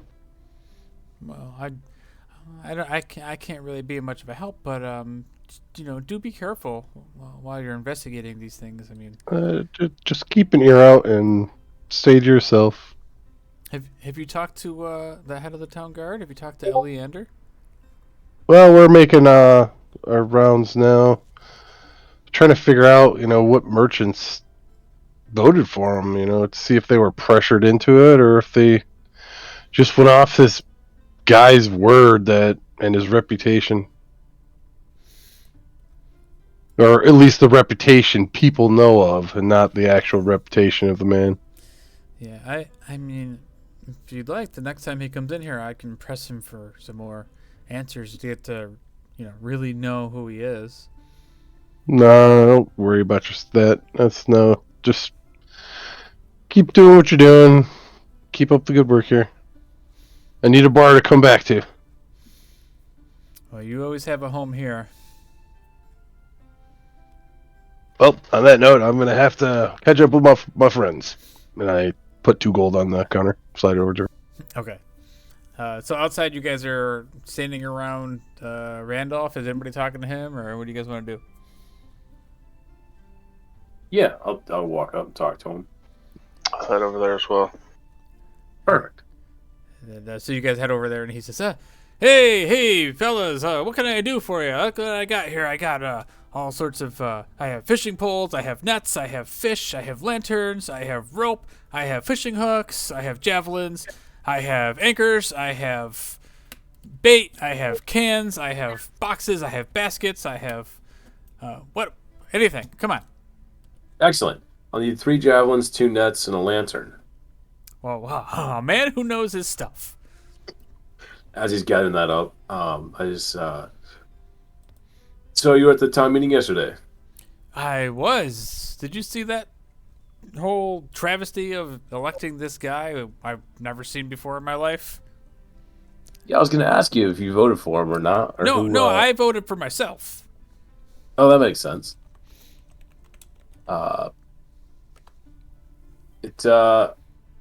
It didn't sit with me too well that he just storms in here one day and takes over.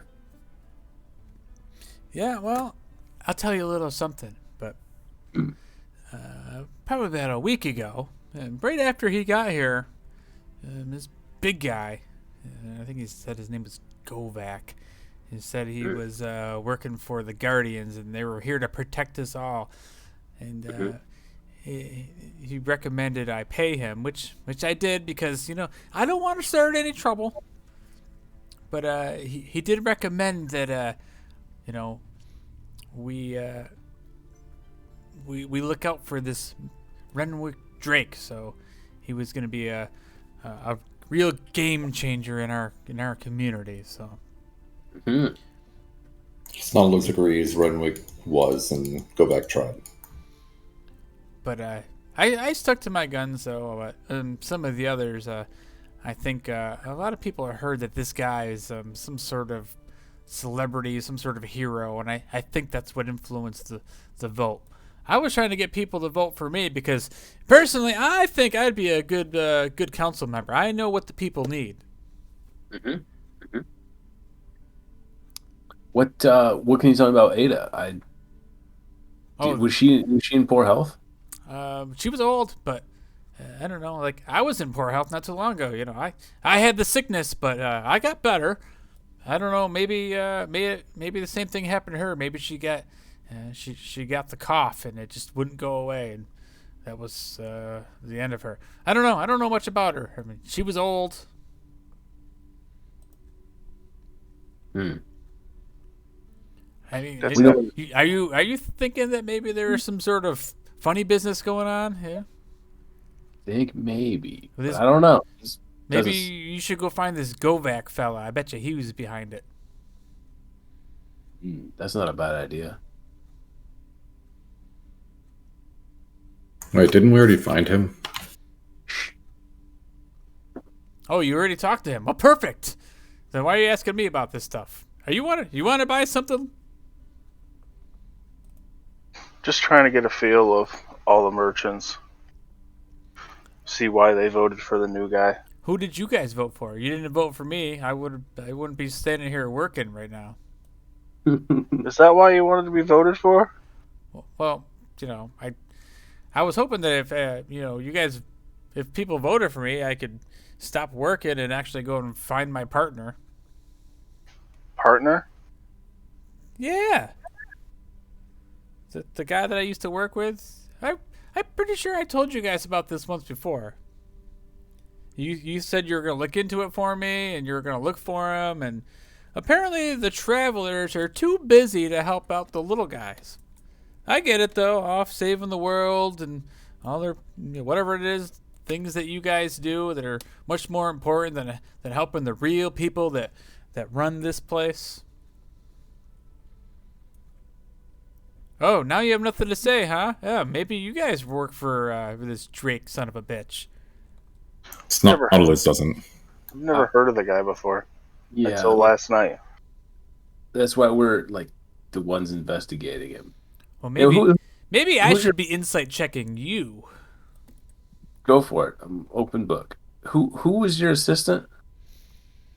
Oh, Reginald's well, he wasn't really an assistant. He was a friend. We lived together.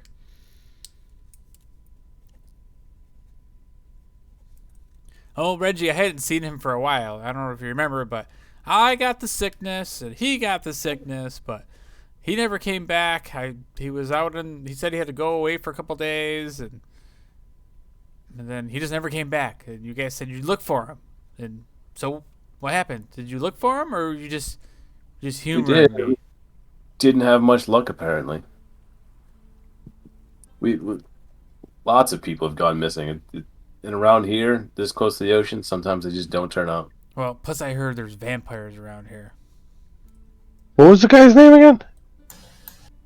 Reggie. Round Bottom? I'm not there. I'm just out of character trying to figure it out. Oh, yeah, who was that round bottom guy? Now that you mention it, let me look in my. Because I have a Reggie Round Bottom in my notes. I have a Reggie, but He was a town guard, right? no, the Reggie I have is the one he told me. He's the one he told me about the session I couldn't make it with the vampire, where Boston almost died, like for the first time. He was the halfling that came to wake me up. That's the only Reggie I have in my notes. Oh yeah, that's a different Reggie. He worked for the house. He doesn't work for us anymore? I mean, he probably does. Yeah, well, he's one of the random guys that worked there. It's gone now. I don't know how that just got deleted out of my notes, but okay. Yeah, so this guy, he told you about that, but I know that nothing ever came of that. But you guys did technically say, oh yeah, we'll look for him when we're out, and then it just never happened. But Oh yeah, I do have that in my notes. Reggie Roundbottom and Waylon dead. Yeah. I know those guys died. Those guys were That's what I had. those guys were in the house when Vitoris got captured or like taken to the cellar. Okay. They were just workers that Oh, I thought that was the guy that we were looking for this dude. No, sorry. They just have the same name. Damn it. This guy was literally first session. Like, you guys talked to him, and remember, this is the COVID guy was like, yeah, like, I have a friend, and I haven't seen him. He didn't return in a while, and you guys thought maybe he, like, got the plague or something. But anyway. Did he, like... Yeah, he might have been one of the many bones we found in that one house. Yeah, it was of no importance, but it kind of led you guys to the whole vampires in the town, basically. Yes. The 300 vampires. Yes. So. But anyways. Oh, I thought it was 1,000 vampires. 3,000. It's going to change every time we talk about it, so. Right. Oh, yeah, that's right. It keeps going up. But anyway, so where were we? So this guy, he's just... he's giving you guys a little bit of flack, but yeah. So he recommends talk to Govac, and maybe there could be a recount, and you guys could vote for me. Well, I mean, if we're just recounting the votes, I can't vote again. Oh well, maybe you guys can work some sort of magic and make some magical votes happen and elect me. Then Randolph can be the city council member. We're trying to make sure there's not corruption, not like throw some into the mix. What? Corruption? Yeah. I'm a stand-up guy. Yeah. Says the guy who wants us to corrupt the voting process. Have I ever ripped any of you off before? And he just like looks at Megler and then looks away real quick. Not that I recall. Exactly.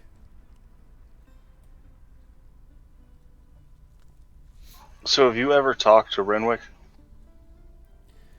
No, I haven't talked to him, but I hear he's usually in the town hall or on his fancy ship out there, the one with all the weapons on it. Yeah, it does seem loaded to the gills.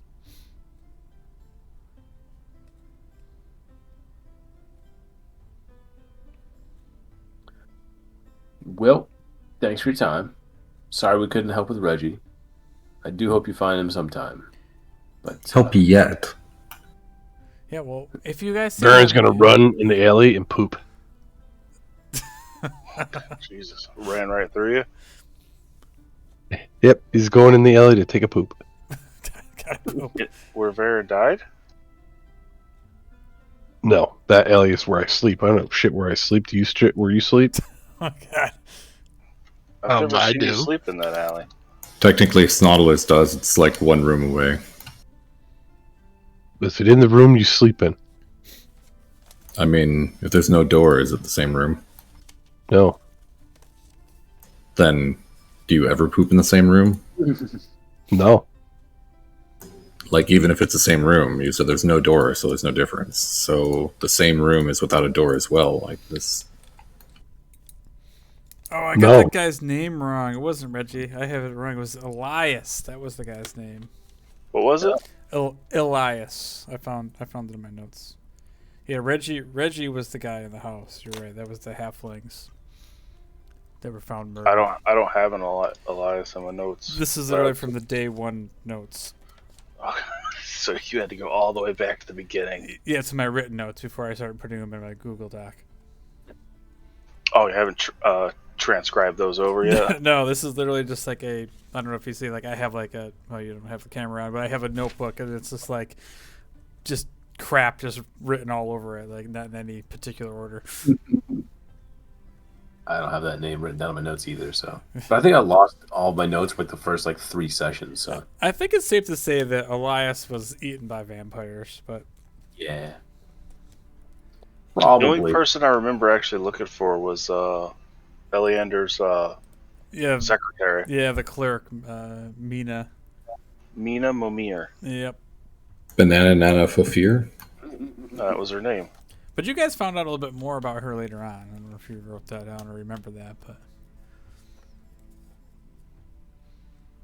at least about her brother. Yeah. So what are you for the stuff? Oh, but just let's see, for the javelins and what was it? The javelin, net, lantern. How about I don't know how much a lantern's cost. I have no idea. Lanterns are 5 gold. So 6 gold for all that. Sure. Here you go.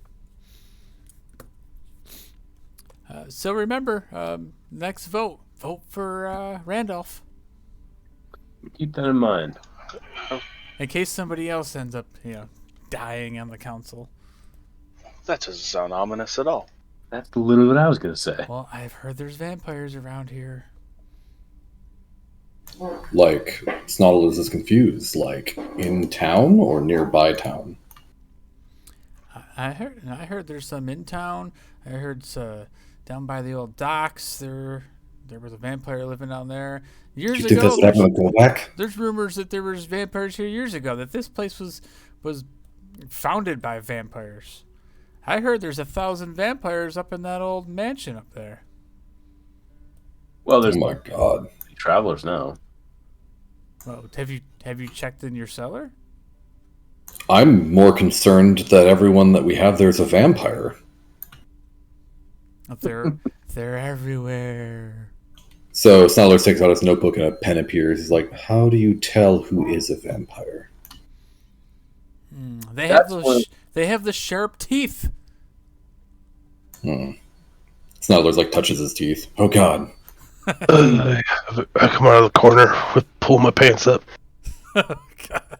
In the same room. What I miss?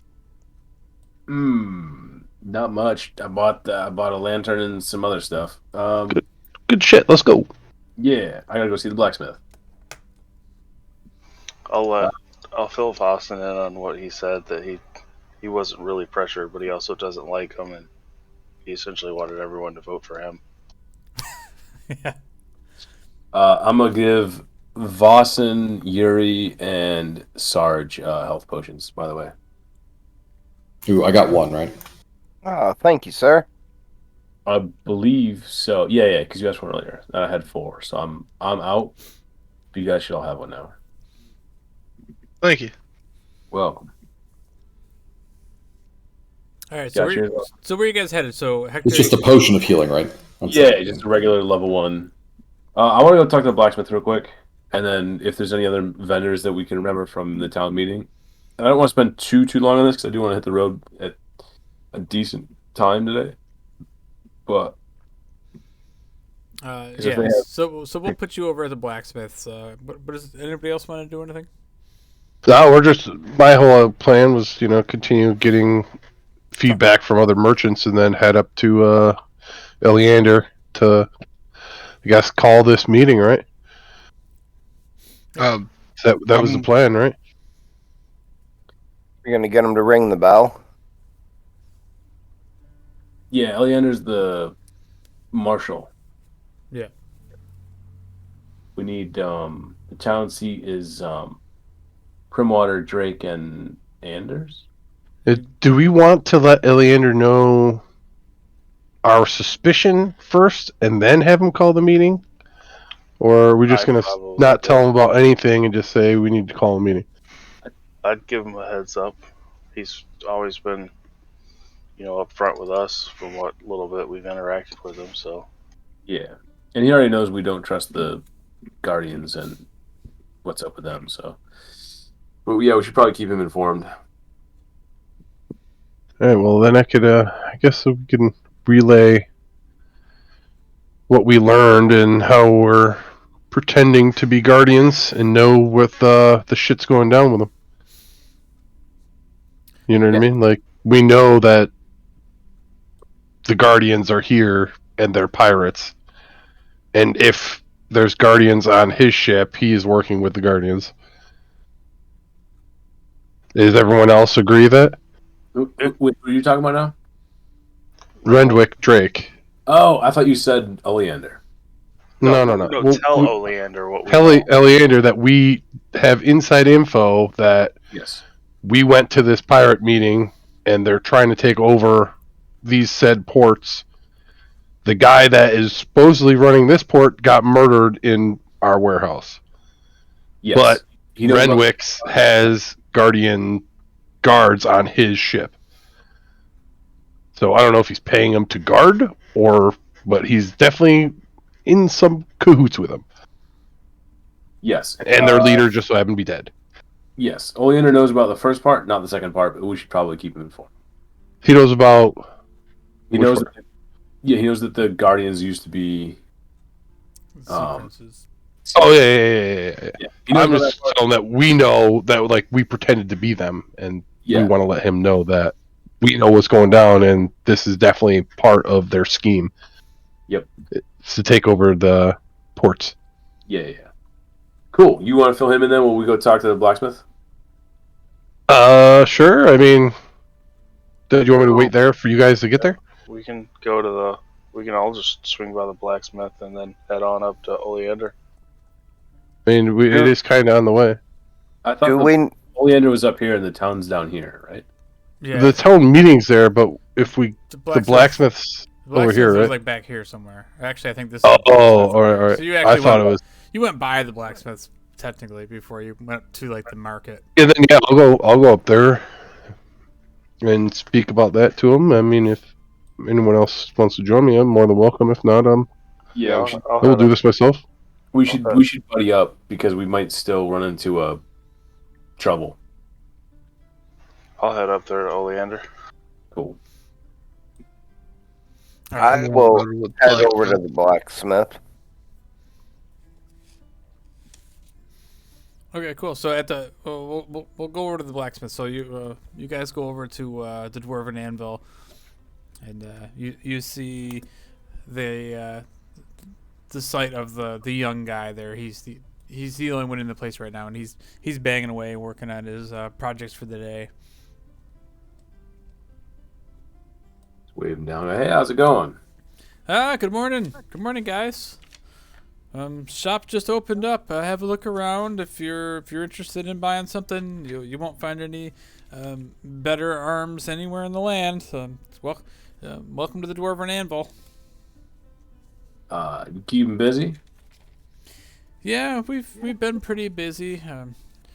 It's been a little bit of a sore subject, though. Somebody has been pressuring us to not sell our weapons in town here, but that's none of your concern. We're still in business. Well, it's a concern to me if I want to buy your weapons. Yeah.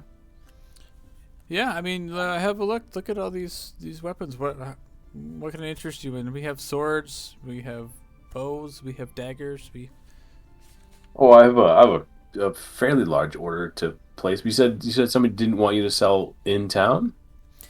Yeah. This big fella came around and told us a few days ago that our weapons weren't to be sold here anymore. That there's going to be some changes that are going to happen, but we kind of blew him off a little bit. My mother told him to piss off. And he hasn't been back since? No, he hasn't been back since, but I'm sure we haven't seen the last of him. Interesting. Always does. So who are these orders for then? Is it just to be shipped out or something specific? What are you working on today? Oh no, we just keep these. We just keep the shelves stocked here. People come through from time to time, and they like to buy our goods, and we sell them cheaper than what you're going to get in the city. Awesome. Well, I do have a bunch of people on my ship, so I'm going to need. How many longbows do you have ready to go? Oh, I only have 6, but okay. If you need me to, I can work on more. But short swords. He points over to this wall, and he's got like 20 swords all lined up on this rack. I have you covered there if you're looking for swords. What do you have for daggers? Oh, daggers. And he puts down what he's working on, and he brings you over to another, like a big crate on the ground. And they're all just kind of like random, like easily made, just daggers. And he says, right here, I just make these for fun. Mother doesn't really care for me wasting the steel, but, I like to keep my craft sharpened. As I kind of just look through the box real quick, how many roughly?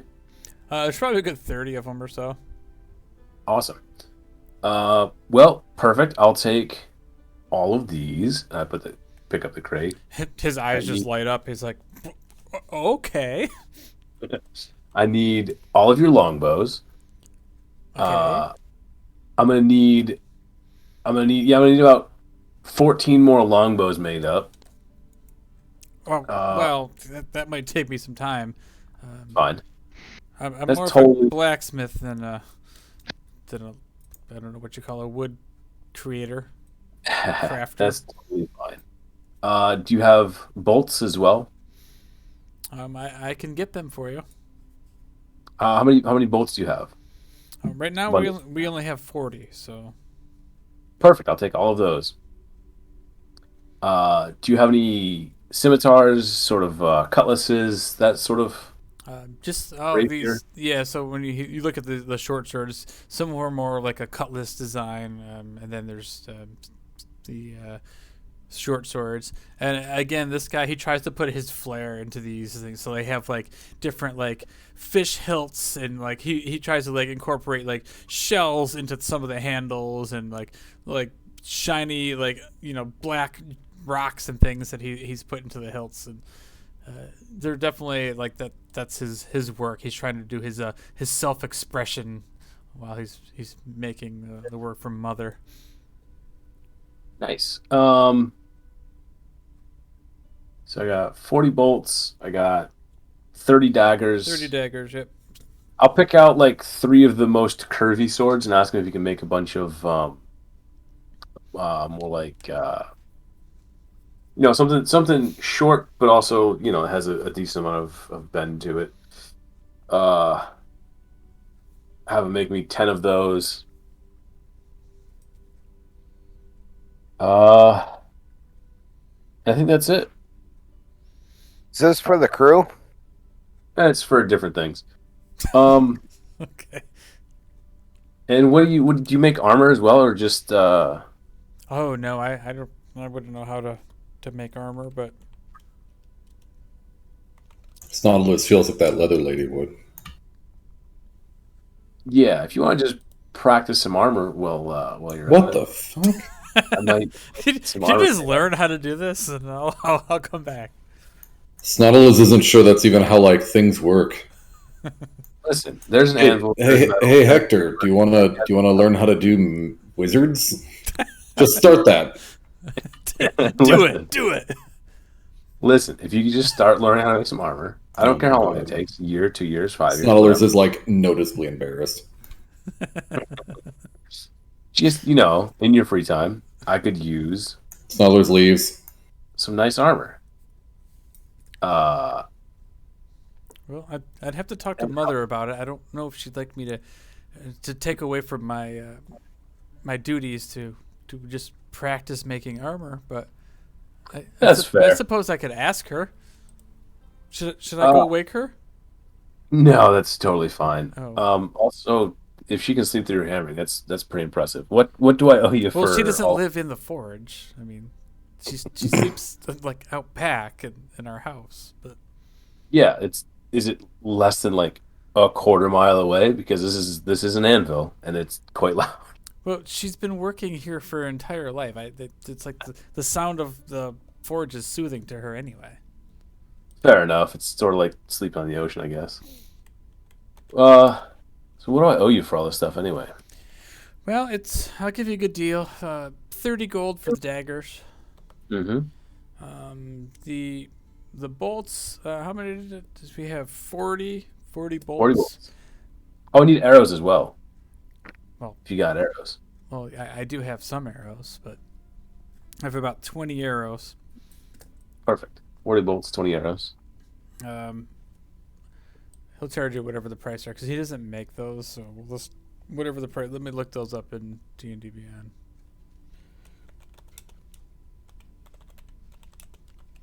Can't believe you're paying for this shit steel. All right, so for the 20 arrows he has, it's 1 gold, and the bolts 40. You get a pound and a half is the weight. It doesn't say how many. Oh, so it's 20.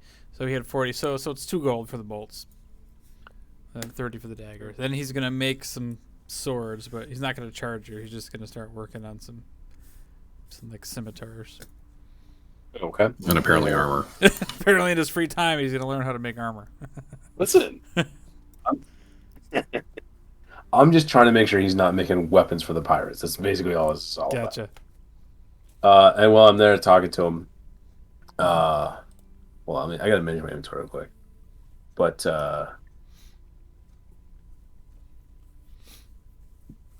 was he at the town meeting or no? I don't. Yeah, Probably. he was at the town meeting.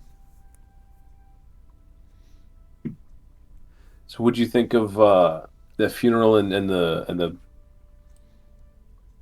new election yesterday?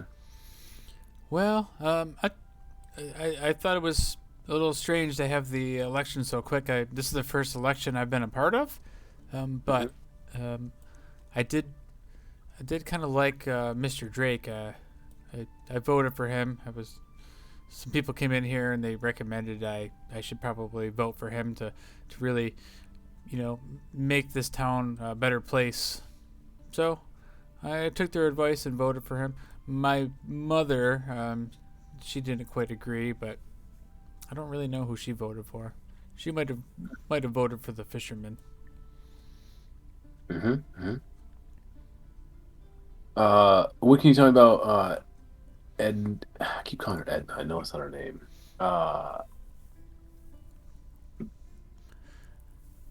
Etta, she was old. I didn't really know her very much. She didn't come in here. She was a lifelong fisherman. I like that the first thing everyone says. So what do you know about Edda? She's old. I mean, that's fair. That mostly what I know about politicians IRL. So I mean, they're old. Her family ran the largest fishing business here in Saltmarsh. I mean, I didn't really know much about her personally, but she seemed to do a good job for being on the council for all these years. Mm-hmm. I mean, I'm only 18, so she served on the council for like 40 years. So. Gotcha.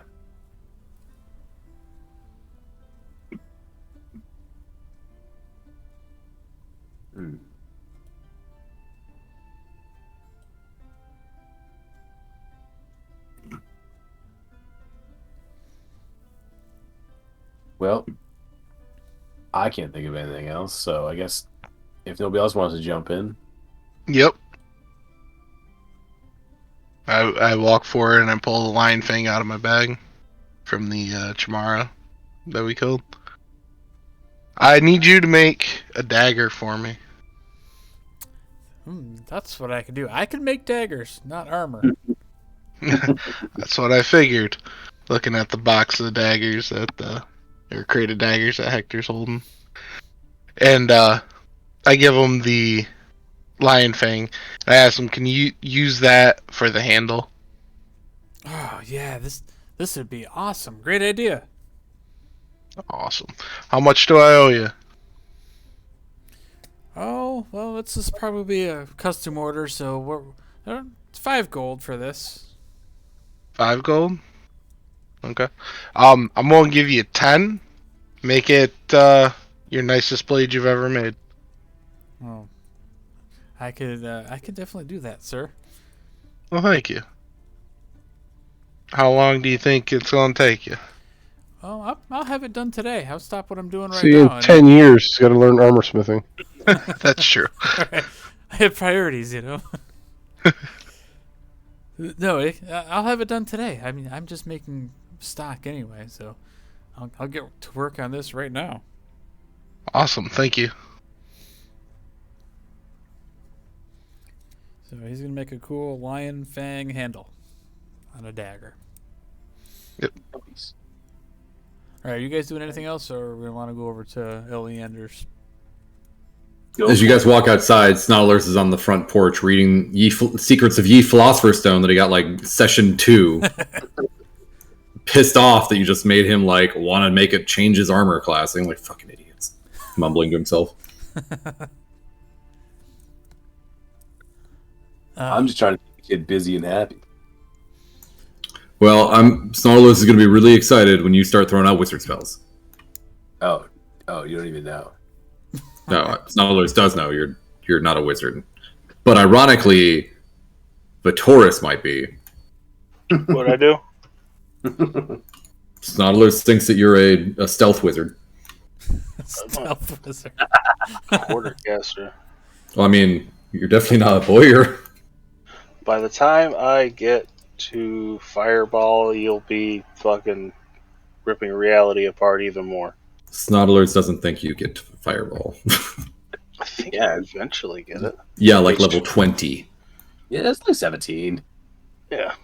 So by that point, it's useless. Pretty much. I mean, not really. It's pretty sweet, but Snarlos can do level 9 Fireball. You're doing Meteor I can do level 11 Fireball. Yeah, but you could steal Meteor Swarm at that point. Steal Meteor Swarm? Yeah, like your class can steal a spell from another class. Like I could technically give you a spell then.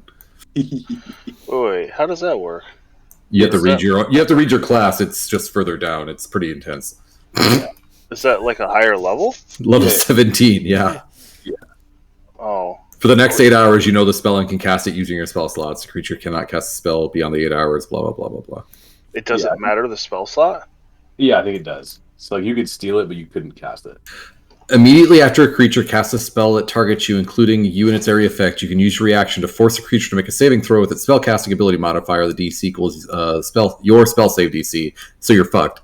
On a failed save, you negate the spell against you, and you steal the knowledge of the spell as if it's a first level spell. If it is at least a first level spell of a level you can cast, so no, you cannot do it. So at that point, they're casting shit that I have no hope of stealing. No, but it's a good reaction. Like, I don't want this to hurt me. Like you could do that to my fireball and not have it hurt you. At that point, you're not casting Fireball, though. Sure I am. It will be a level 11 fireball. Oh, Jesus Christ. I'm actually going to do that math. All right, so we're going to go back to Eleander's house. And Ooh. Take a leak real quick. All right, so who was up there? So we went to Me on my way there. I'm just also walking, on my way. looking on the ground and picking up like marble-sized pebbles on the way, whistling and walking. Got a plan for those pebbles? Some point. Starting a rock collection? Something like that. all right, so you make your way to Eleander's, and at the barracks, you guys just walk in at this point, and you see Nerdy Tom, the clerk. He's there, and he's like, "Oh, do you have an appointment?" And then he looks at you guys. He's like, "Oh, it's you again. Okay." Oh, hey Steve, what's up? His name is Tom. It's not Steve. Thank you very much. I'm sorry. Sorry, Steve. We're here to see Eleander. He's in his office. See you later. Going. I hate my life. You guys walk into his office, and Eleander is just sitting there, and he's going over paperwork, and he gets up and he goes, the travelers, my friends. What news have you? When I come in the room, is there anyone in the room? Is it just him? It's just him, and he's like deep in like paperwork again, like he kind of always is. I'm gonna shut the door, make sure the door's shut behind me, and sit down.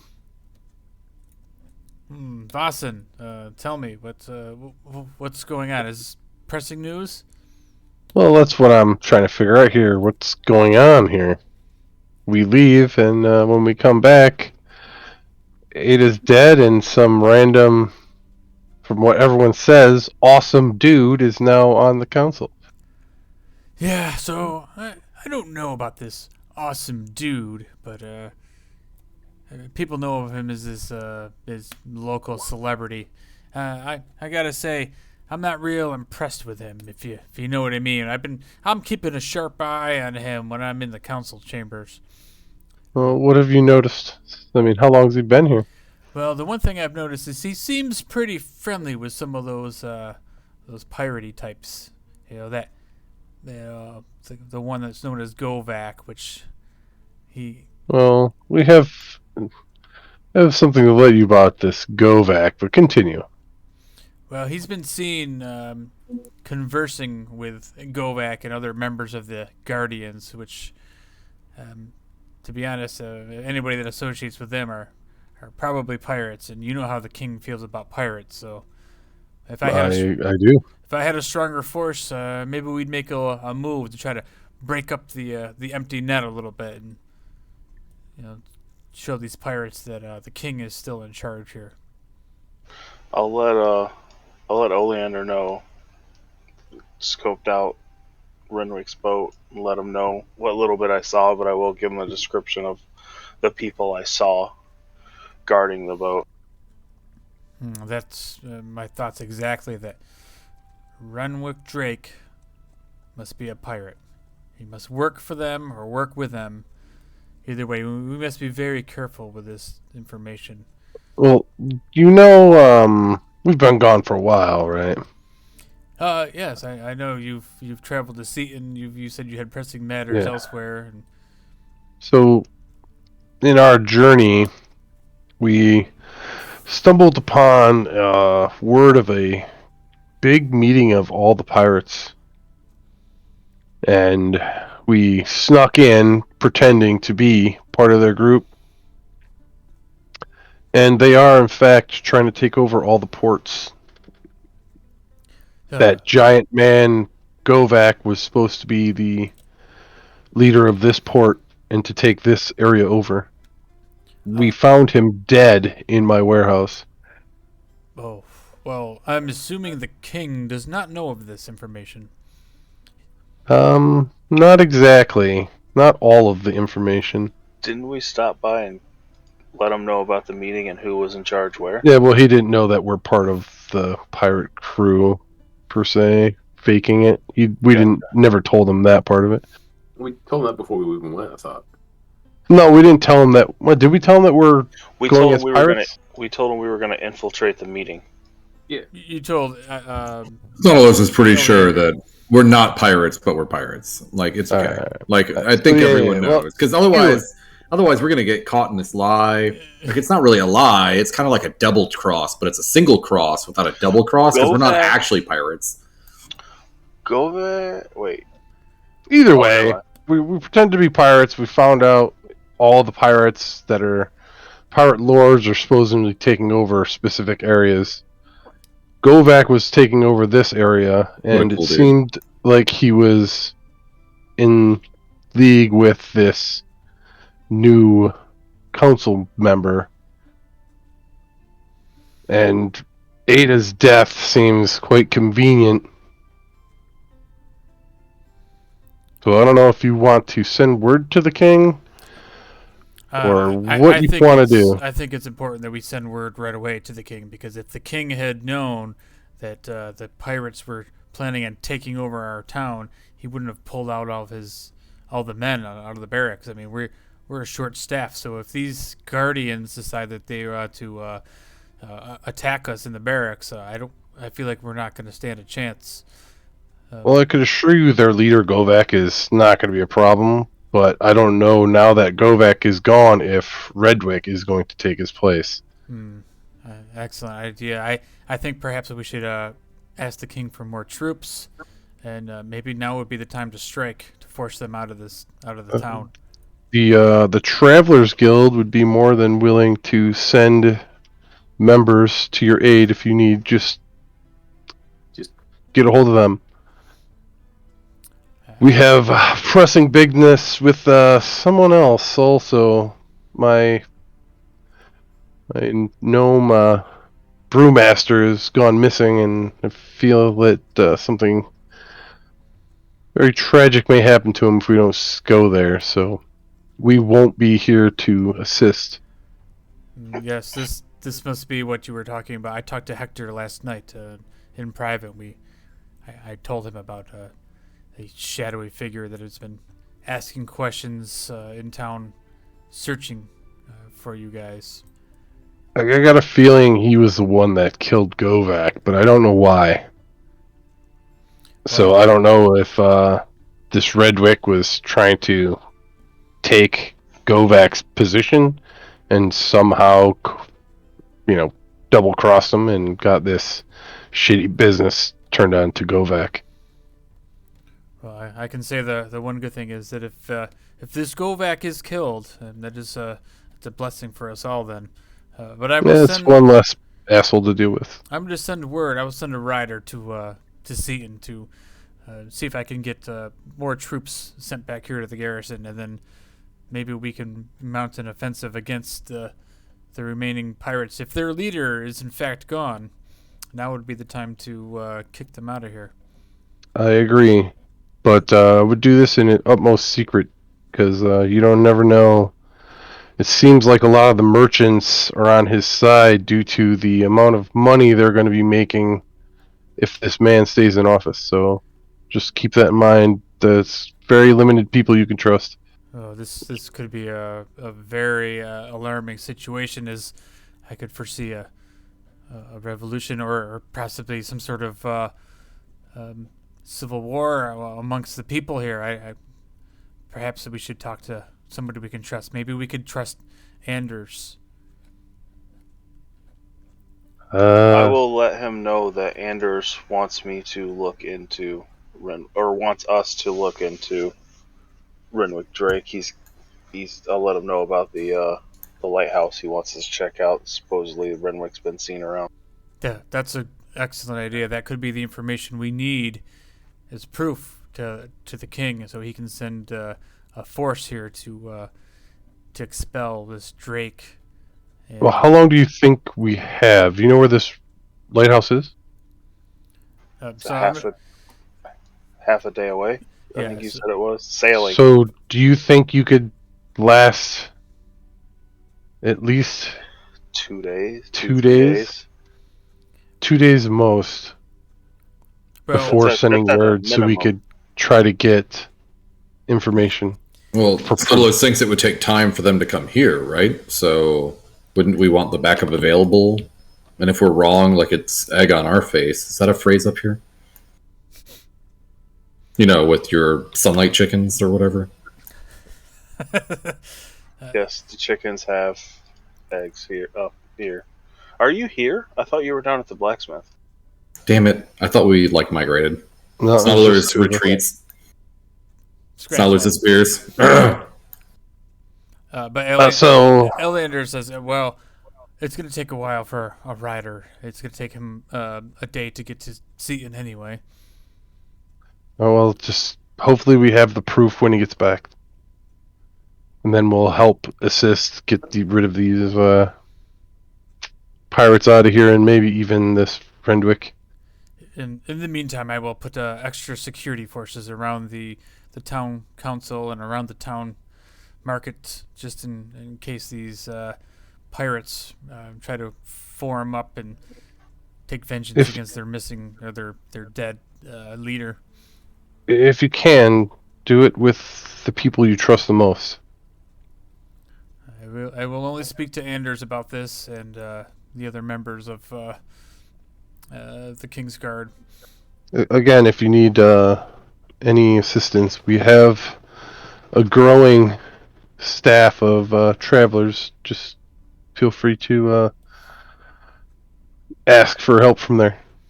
These are very troubling times indeed. I feel the future of Saltmarsh may definitely result in some sort of conflict. The group suggested maybe bringing this up to the council, but now that this is all brought about, I don't know if that's a good idea. The issue is, what are we... At some point, someone is going to go looking for Govak. And Govak will be missing.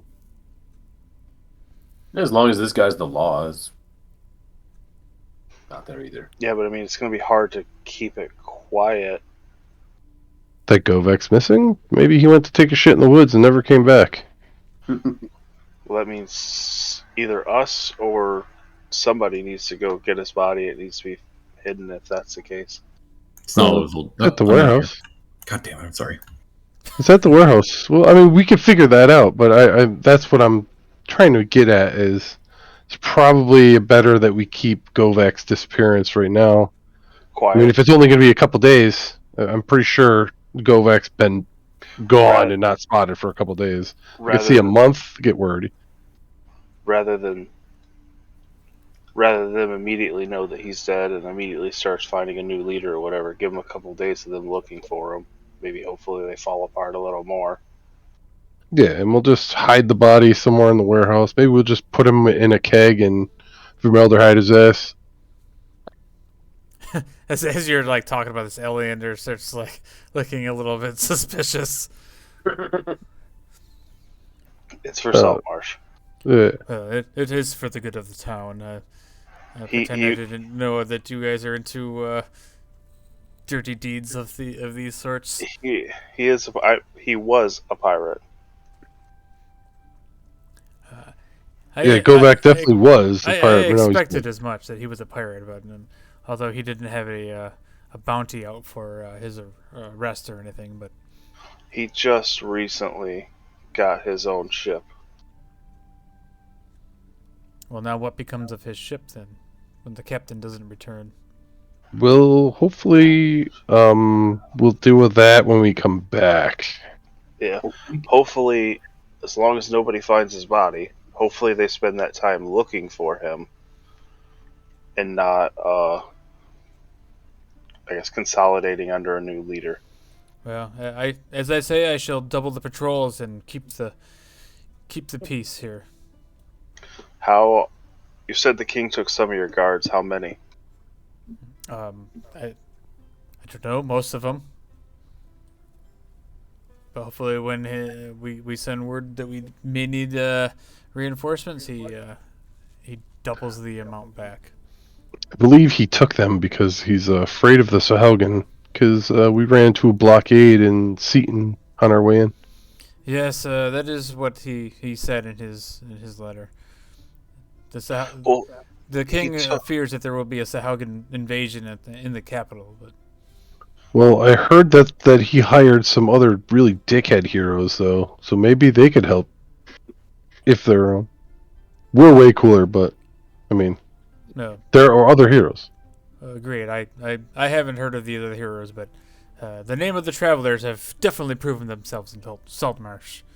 So if they're there, I mean, maybe have the kings send them also. If we had them, I think it would be a little bit better than not.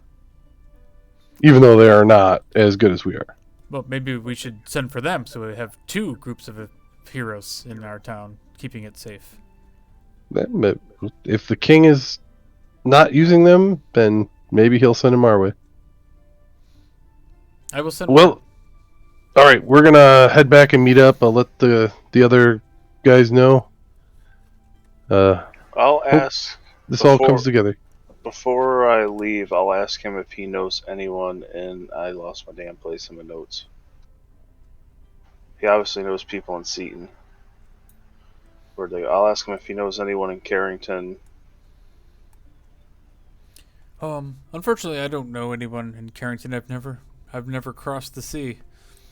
I've only spent my time on the coast, and as the old quartermaster in Seaton before I was transferred to Saltmarsh.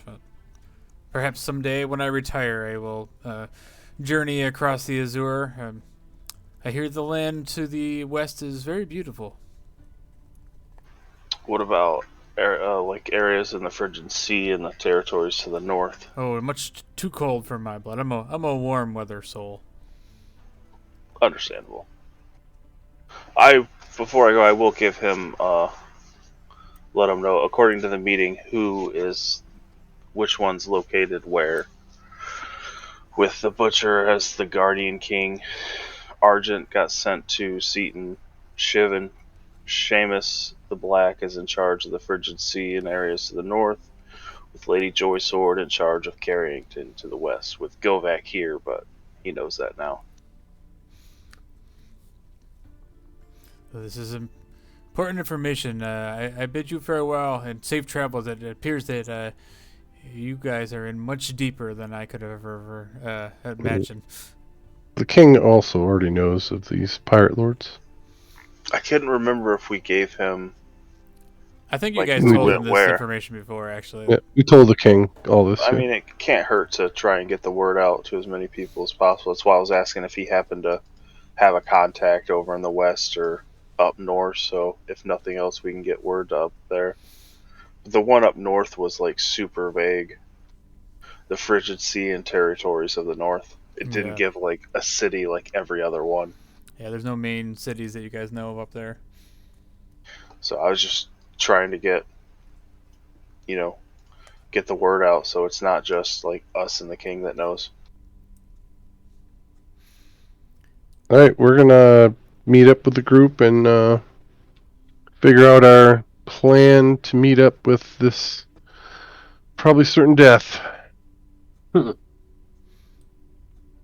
right, so you guys probably. I'm assuming you guys meet up back at the tavern. Boston's office. Boston's office. Unless you go home. I know you guys talked about going to the town council, but Yeah, I think that's well, I want to meet up with everyone like on the way and be like, beforehand. that's probably a bad idea to bring it to the whole council if we're trying to keep this under wraps. Hey, you know what? I didn't think about that. That's a good point. Yeah, we talked to Eleander. He's going to send help to the king, and Word. we're going to try to get info on this fucking Redwick. I look over at Megler. Megler just ignores him. All right, well, let's go save our gnome friend. Don't we gotta do something with? The beer's not going to make itself.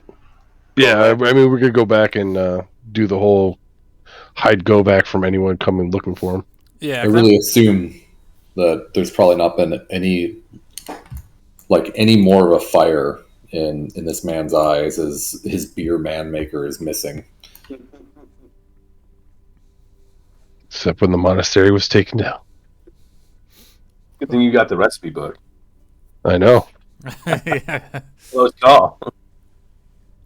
All right, yeah, we'll go back to the brewery then and take care of Govac's body, clean everything up, make it look all nice, repair the door. Yeah, because you guys got a couple hours before you need to head out. You probably have something for dinner, and you clean everything up, and then get ready to set out for the afternoon. Make sure that cask is well marked. You don't want to send that to someone. Yeah. Well, specially marked, so. Yeah, well, I didn't mean like write his name right on on Govac here. Govac's body in here. But I don't know how well the snapping line would be happy if they got that. They open up a barrel of rotting Govac. Oh, you know what you do? We send that to the empty net. Oh, that's a sign right there. Mm-hmm. Send us an ear, we'll send you a fucking keg of Govac. Anyway, sorry. All right, so throughout the night, you guys finally start to head out as it starts getting dark. It's a few hours by wagon. This is probably the furthest inland you guys have actually gone, straight away from the coast as you travel the countryside. And it's a pretty well-traveled road. There had been rumors of bandits and things in the past on this road, especially at nighttime. So you guys are probably ever vigilant as you make your way into the darkness. But you eventually come across the restaurant that you remember. It's a very well crafted structure, and it looks old, but in like excellent shape. Like it's been taken care of throughout the years. It's called the Manticore's Tail. As you approach, it's got a nice cobblestone kind of walkway that leads up to the place. A beautiful arched wooden door.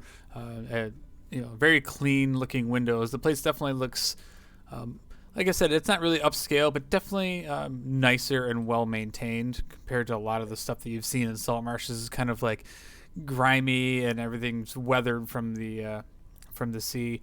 But as you guys stop the wagon and approach the door, there's a man standing at the door. He looks very well dressed. He's kind of broad shouldered, stone faced look to him, and he kind of stands blocking the door as you guys approach. And yes, state your business. We camp for some food and maybe meet up with a friend. Oh, well, the restaurant's closed. For how long? Well, it opens up in the morning. Who's your friend? We're invited. Yeah. He didn't say his name. He just sent us a lovely invite. Wait here. So he closes the door, or goes inside, closes the door, and at that point, another man comes walking out the door. And he just kind of like watches you guys and eyeballs you. So you guys have a few minutes if there's anything you want to do before the guy comes back. Yep, I want to cast False Life on myself. What? What? False life? Yes. It gives me temporary hit points. Mm-hmm. The whole 4? Well, it's 4 plus 4 or 5 plus a d4, so it's 9. Gotcha. Which for me could make a big difference. And I'm also going to cast Enhance Ability on myself. No, I can't, because that's also temporary hit points. Never mind. Anyone suggestions before we go in? What are we gonna do? Anyone got anything to maybe persuade this guy differently? Anyone to trick this guy? Something like, what's our plan here? It's not all just can go invisible. Say it wasn't us. It depends on what it was. Yeah, we don't know why they're after us. We have a good idea. I'm going to cast... I forgot the name of it. Not that one, though. I'm going to cast Enhance Ability on Vossen for Charisma. Ego Splendor, sorry. If you want to try to talk your way out, it's never been my strong suit, but I'm down to give it a shot. Well, they killed Govak, and I would assume they would make Swiss cheese out of us. Probably. All right. So this hopefully they just want to talk, and we could get out of our way out of this. So a few minutes goes by, and the door opens back up, and you see the guy that originally went in.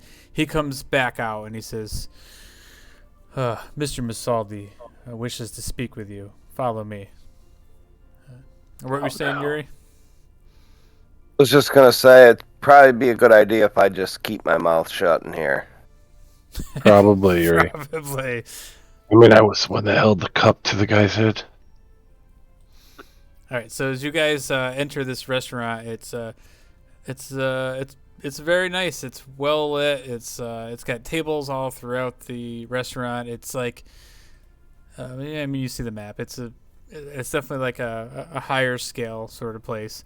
But as you guys enter, you're kind of led in by one of these guys, and he brings you over past a bunch of tables, and you see that there's no other patrons in the place, but there is some bartender, not bar. There's a bartender, but there's also like waiters, and they're bringing trays of food out to some of the smaller tables. Where there's a couple of these some of the Musaldi family members that are sitting around these tables. But you guys make your way to the back of the restaurant, and you see Benedict Musaldi sitting at a table at a booth in the corner. Sitting next to him is the gnome Pinkerton. Part of his ear. Is it over here? Over here? All the way to the back. Yeah, these guys, they bring you to the back, and they motion for you to take a seat. And you see Benedict Musaldi, Pinkerton with his ear kind of all bandaged up. Wow, Pinkerton. It's good to see you.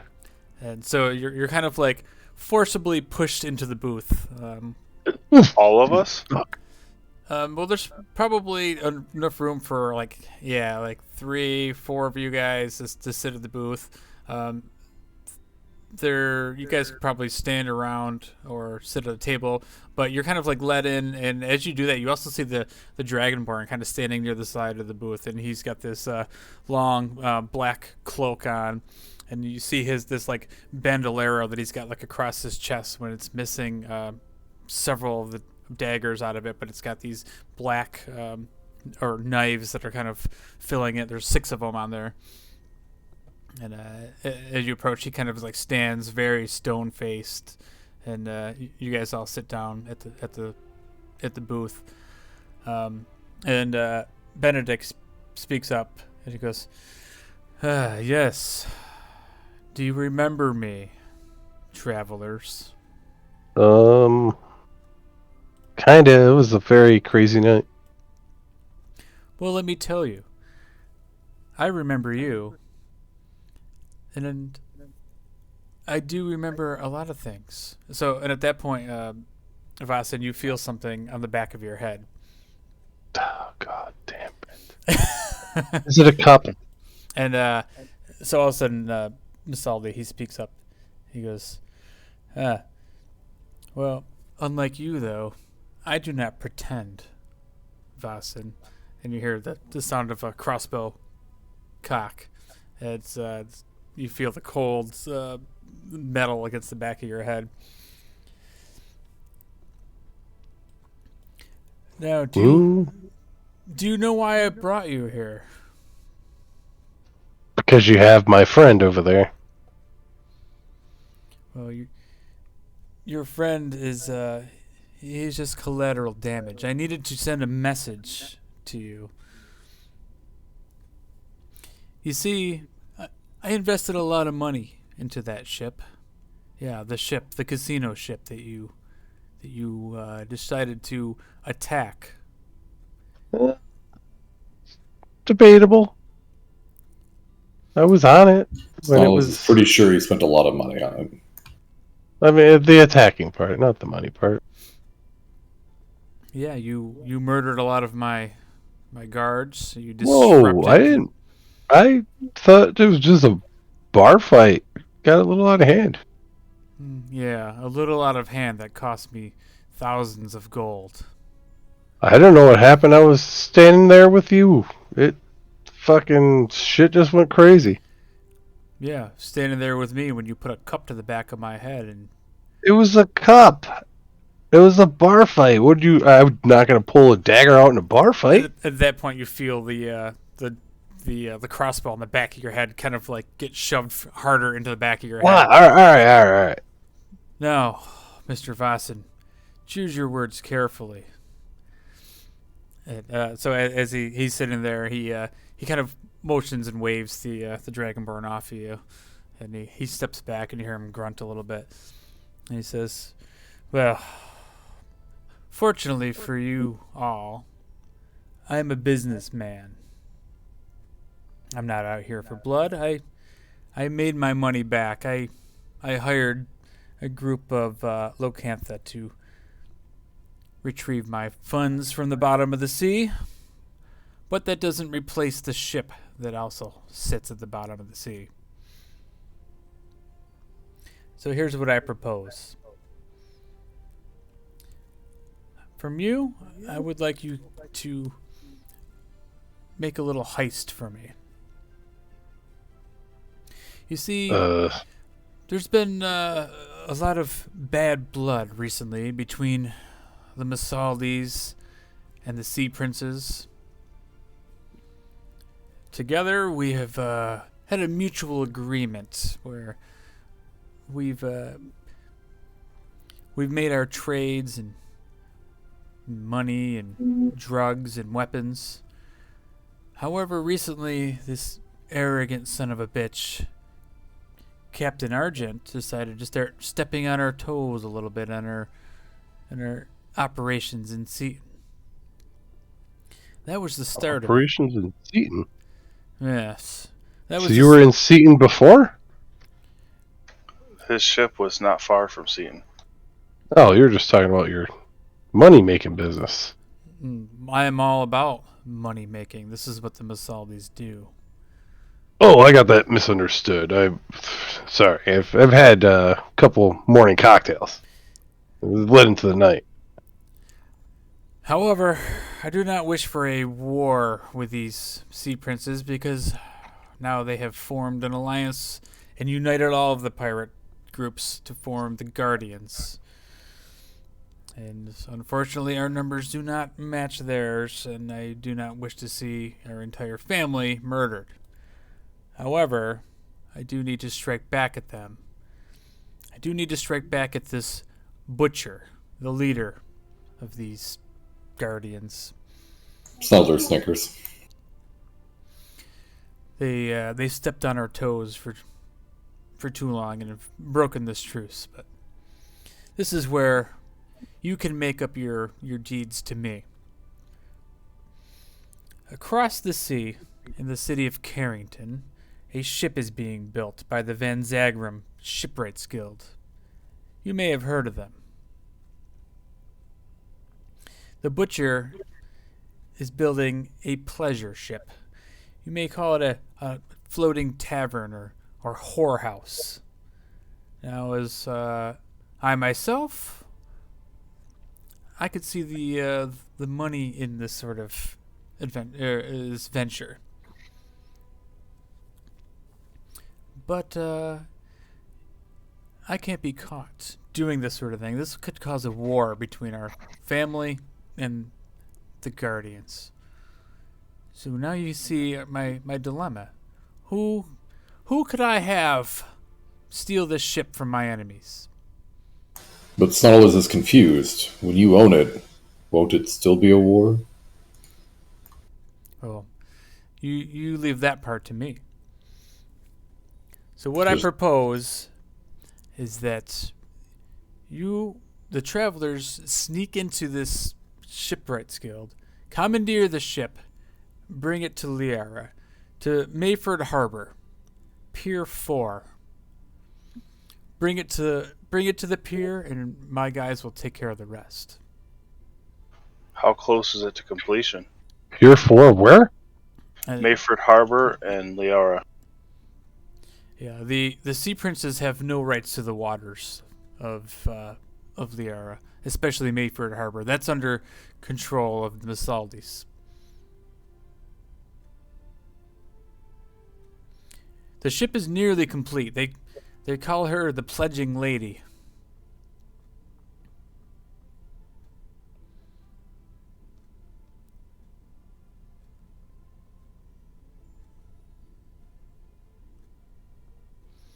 And of course, your little friend here, I'll keep him here as collateral until the job is done. But my booze won't be made. We could find use for him in my house. And he puts his arm around Pinkerton, and Pinkerton's like, nah. Well, it's a very far voyage, so this is going to take a while. I mean, a while.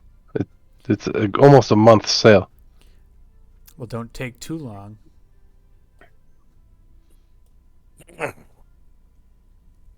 Oh, we have some. We're not going to be able to leave for at least 2 days because we're trying to actually fix an issue here with the Guardians. It may help you out in this area. I'm listening.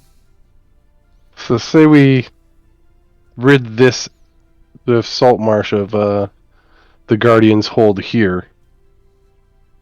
As long as you're not pushing and trying to oppress the people here, just, making your money how you do, you could just send Pinkerton here and keep an eye on him at where he's working. I mean, you very easily acquired him, so what's to say you can't do it again? I have no interest in Saltmarsh. There's no money to be made in this backwoods town. Well, you were pretty close to Saltmarsh on your other ship, right? My interests lie in Seaton. Well, Seaton's just a spit away. But I understand your fear. Just your looking for my friend. To your friend, but be safe.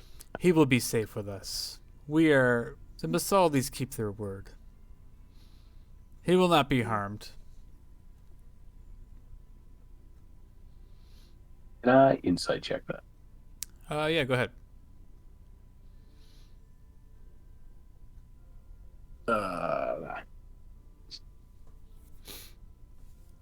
Yeah, I don't know. I mean, you don't really know, but you don't really have a choice but to trust him.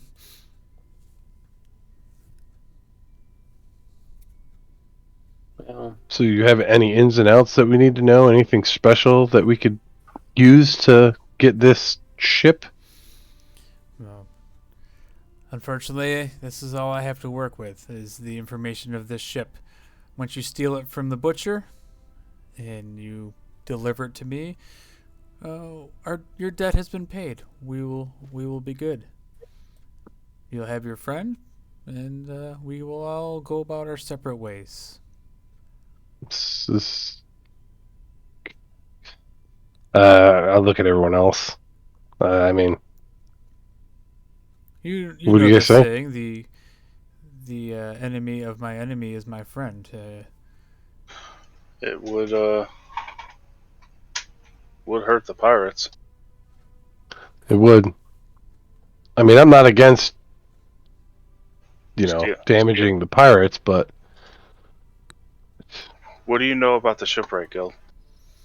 I don't know much about the shipwrights guild.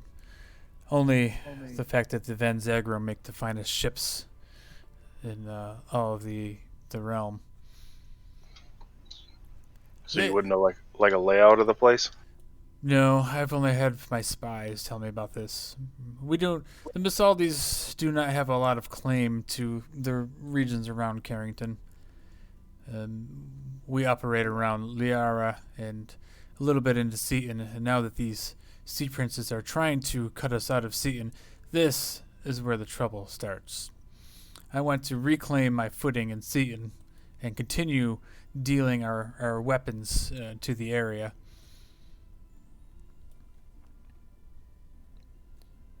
But I do not know much about Carrington.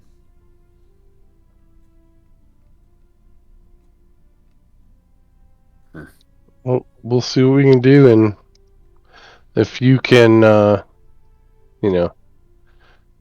not obligated to, but if you, have your guy over there shank some pirates around here, I mean, I won't bat an eye. Yeah, I like your style, but beware. We have our spies everywhere. Do not double cross us. Well, I mean, guys, this sounds like a fair deal. Anyone got anything else to, question about? not really. Do you know of anyone in the area who would happen to know more about the guild? On this side of the ocean, that is? Well, there's this. Of course, the new problem that Saltmarsh has. Mr. Drake.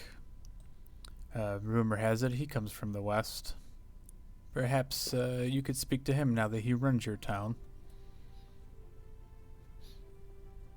What do you know about Mr. Drake? Oh, I know that he likes to spend money, and he thinks he's a wealthy do-gooder, but I don't trust him. He has ties with the pirates. I believe he is. Did your nifty friend back there put pinholes in Govek?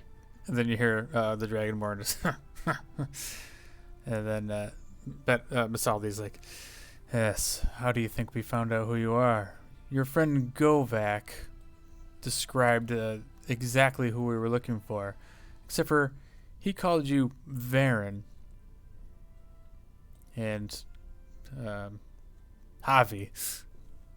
Yes, well, like you, we do also find our ways around and in other places to get out information we would need. Now, like I said, we have no love for the pirates. The sea princes have crossed us too much.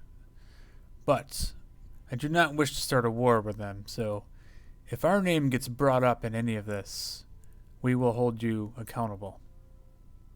Well, wait a second. What if we get everything to you scot-free and then one of your guys fucks up? My guys know better. How is that Fucked enough? up.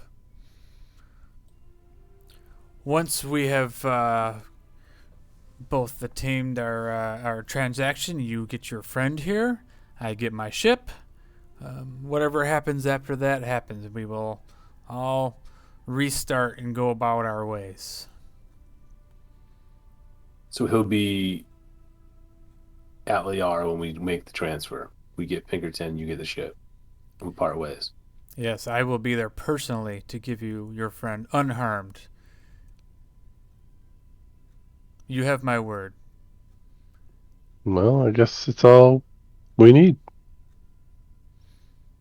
Well, we will do everything in our power to make sure our friend returns to us safely. So we'll do what we can to get that ship. So that he holds his hand out to shake your hand, Fawcett. Reach out, grab it.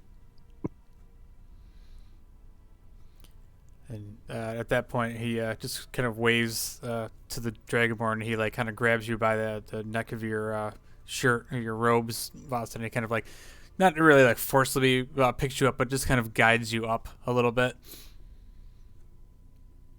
And then they kind of lead you guys back, out of it. escort you guys. Yeah, and you Or easily squirm out of his reach. Yeah, you easily enough just kind of shrug him off, and he looks like he's annoyed, but he knows that he's not to touch you. So they force you guys, kind of lead you back to the front of the building and escort you out of the Mafia Tavern or Mafia Restaurant. As soon as the door closes, Snodlers goes, "Huh. Snodlers should have detected thoughts on that guy." Yeah, probably. Maybe shouldn't have sank his ship, maybe? I mean, you have to do what you have to do. The bigger stake here is about Steak? there's more to life than steak right now. We have to find that trident. Yeah, but this is a major setback. It's going to take a whole bunch of time now to fix this. Yeah. And That's if a we didn't do very this, far trip. we may not have gotten it. How do we know that the pirates don't already have something or have data? This may be something else that Snodlers. This will work out. Snodlers has faith. Everything happens for a reason, including boat sinking. How do Maybe Snodlers and maybe Snodlers and the Gladabouts actually go and pick up a faster ship when we're over there. We just get 2 for 1. Like, this could be great for us. How are we going to sail it? We need another full crew. Snodlers can sail one. It's no big deal. By You saw me yourself? drive. You've seen it.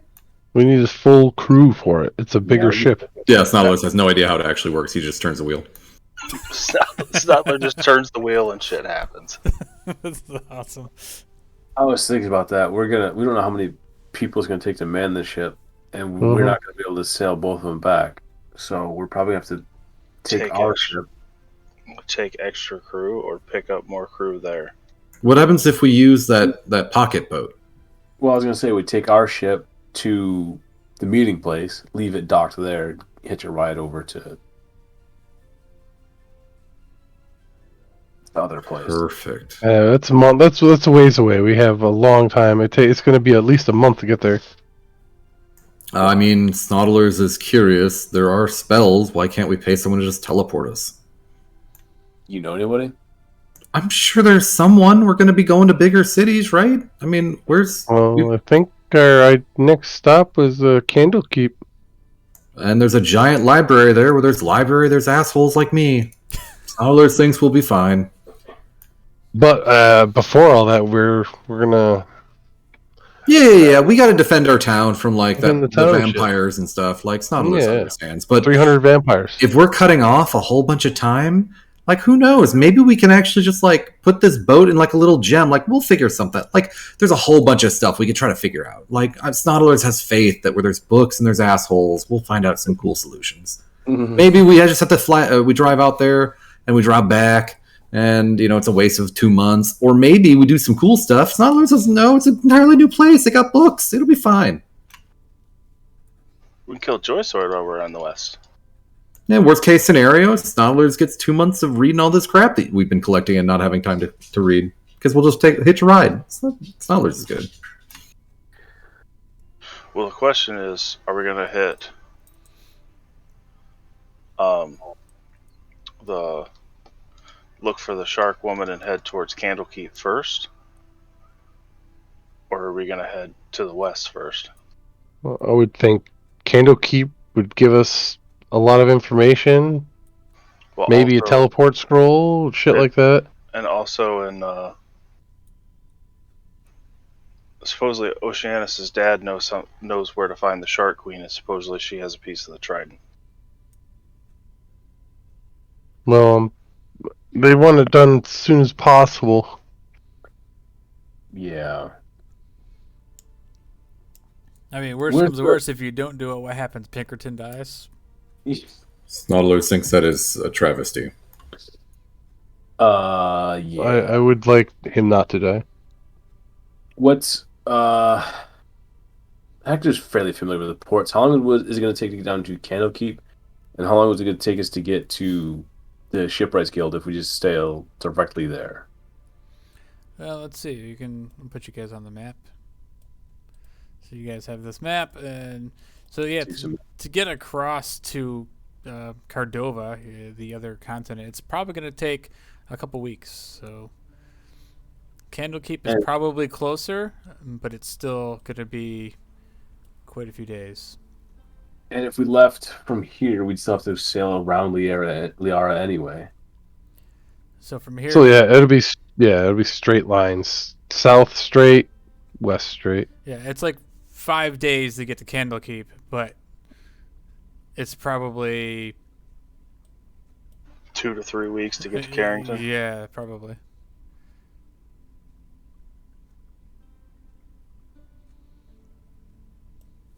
Yeah, so if we go south first, minus the it's like 2 days of trying to how are you guys doing stabilize Saltmarsh. It's probably about 3 weeks to get to Carrington.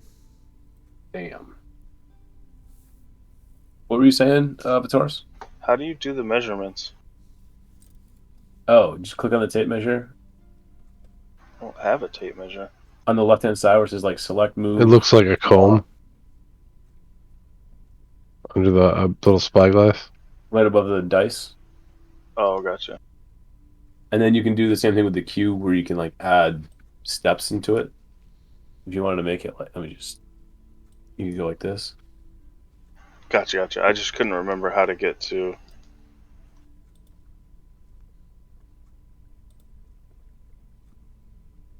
5 days to get to Candlekeep.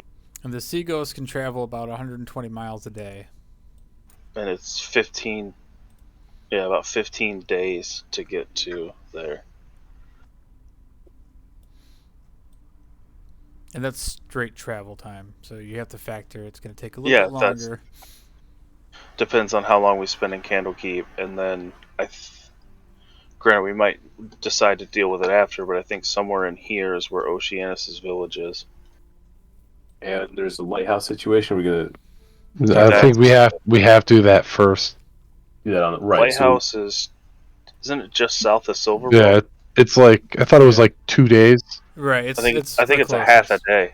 Yeah, half a day. Half a day. You said. Yeah. And Seacrest is where Oceanus is from, so it's kind of near that same area.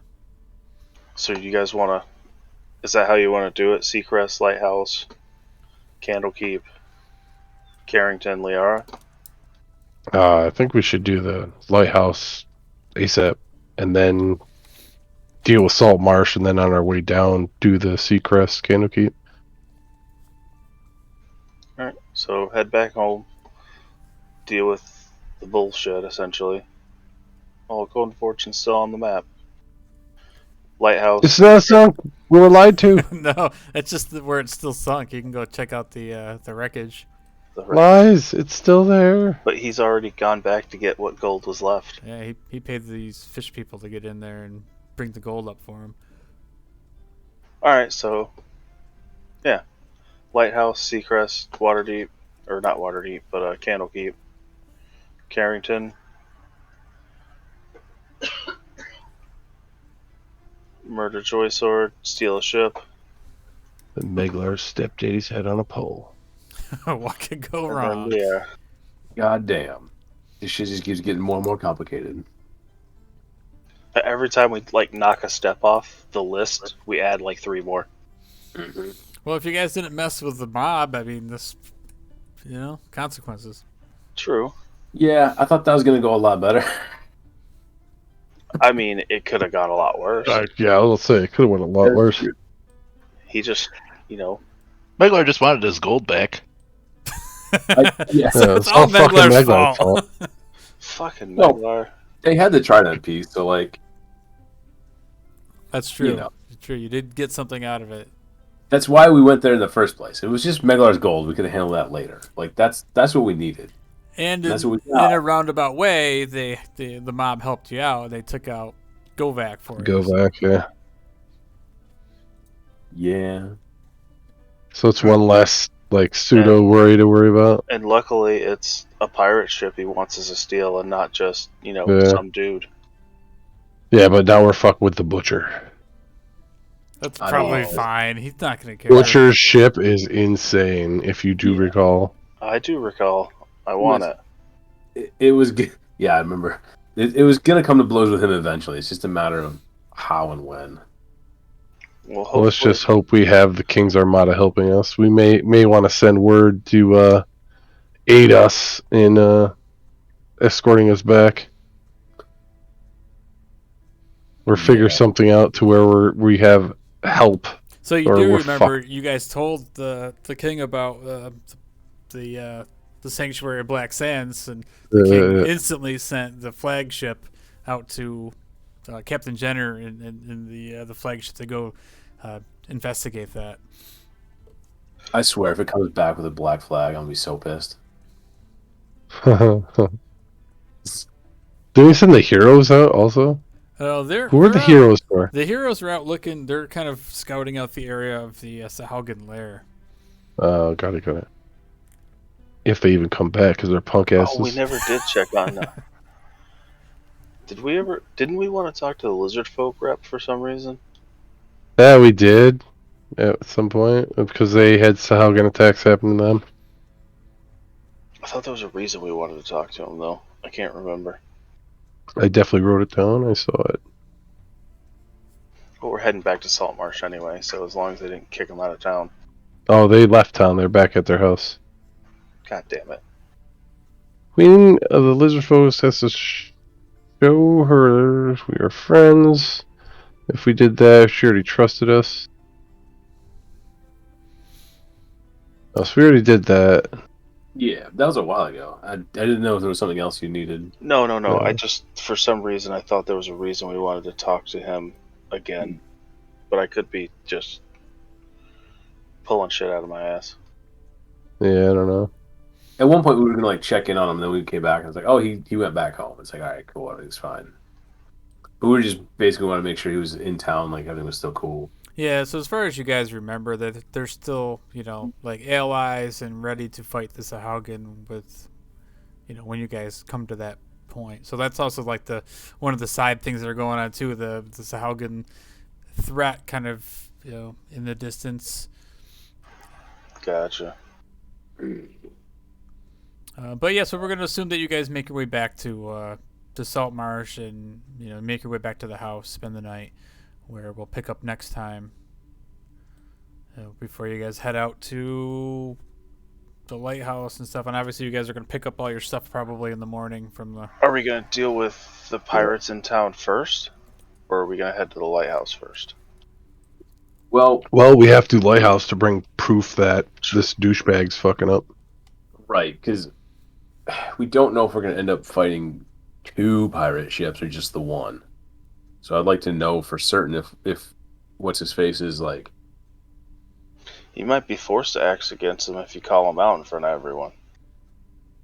Yeah, that's true too. He might be working unwillingly with them as well. So it's I really And we gotta if word comes back fast enough from the king, shit's gonna go down.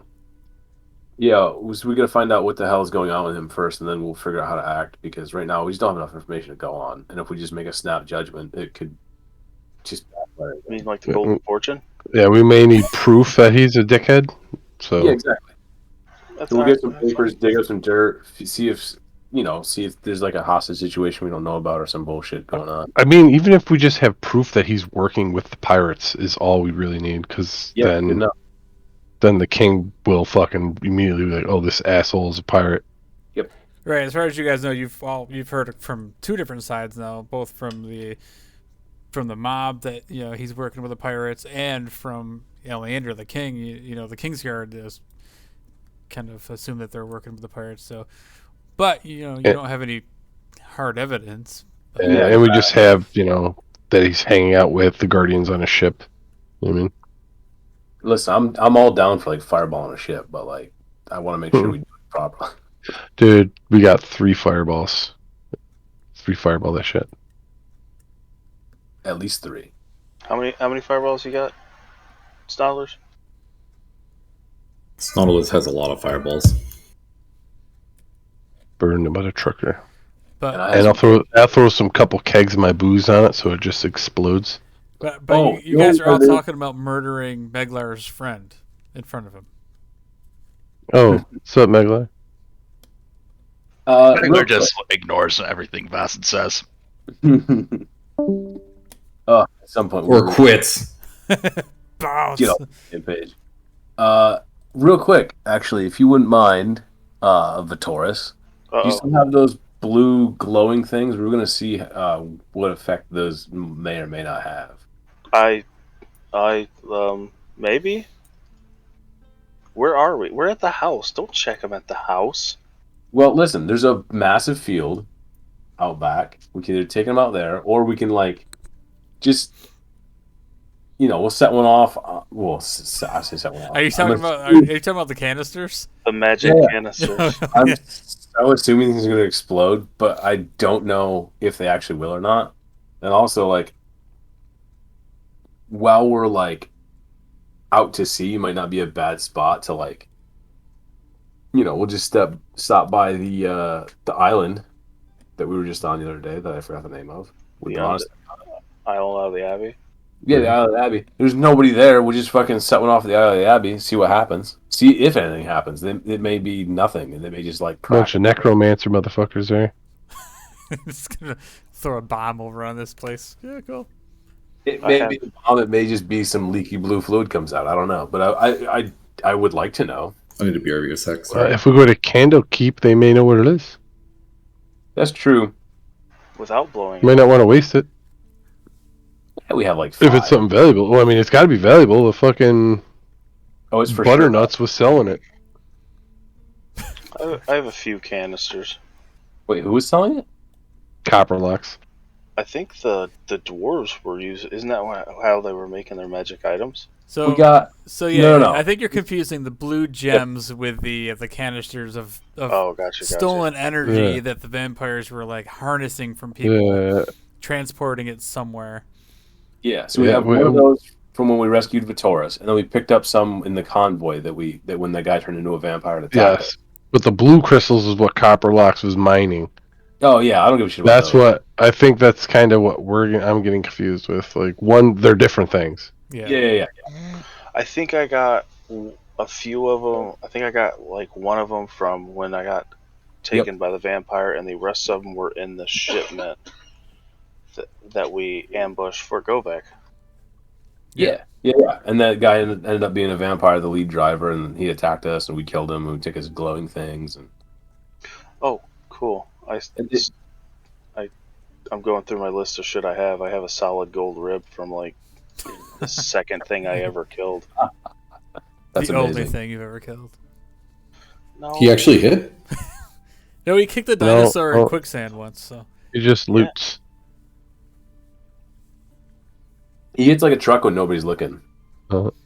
Is oh shit, time to loot. Let's stash it all away.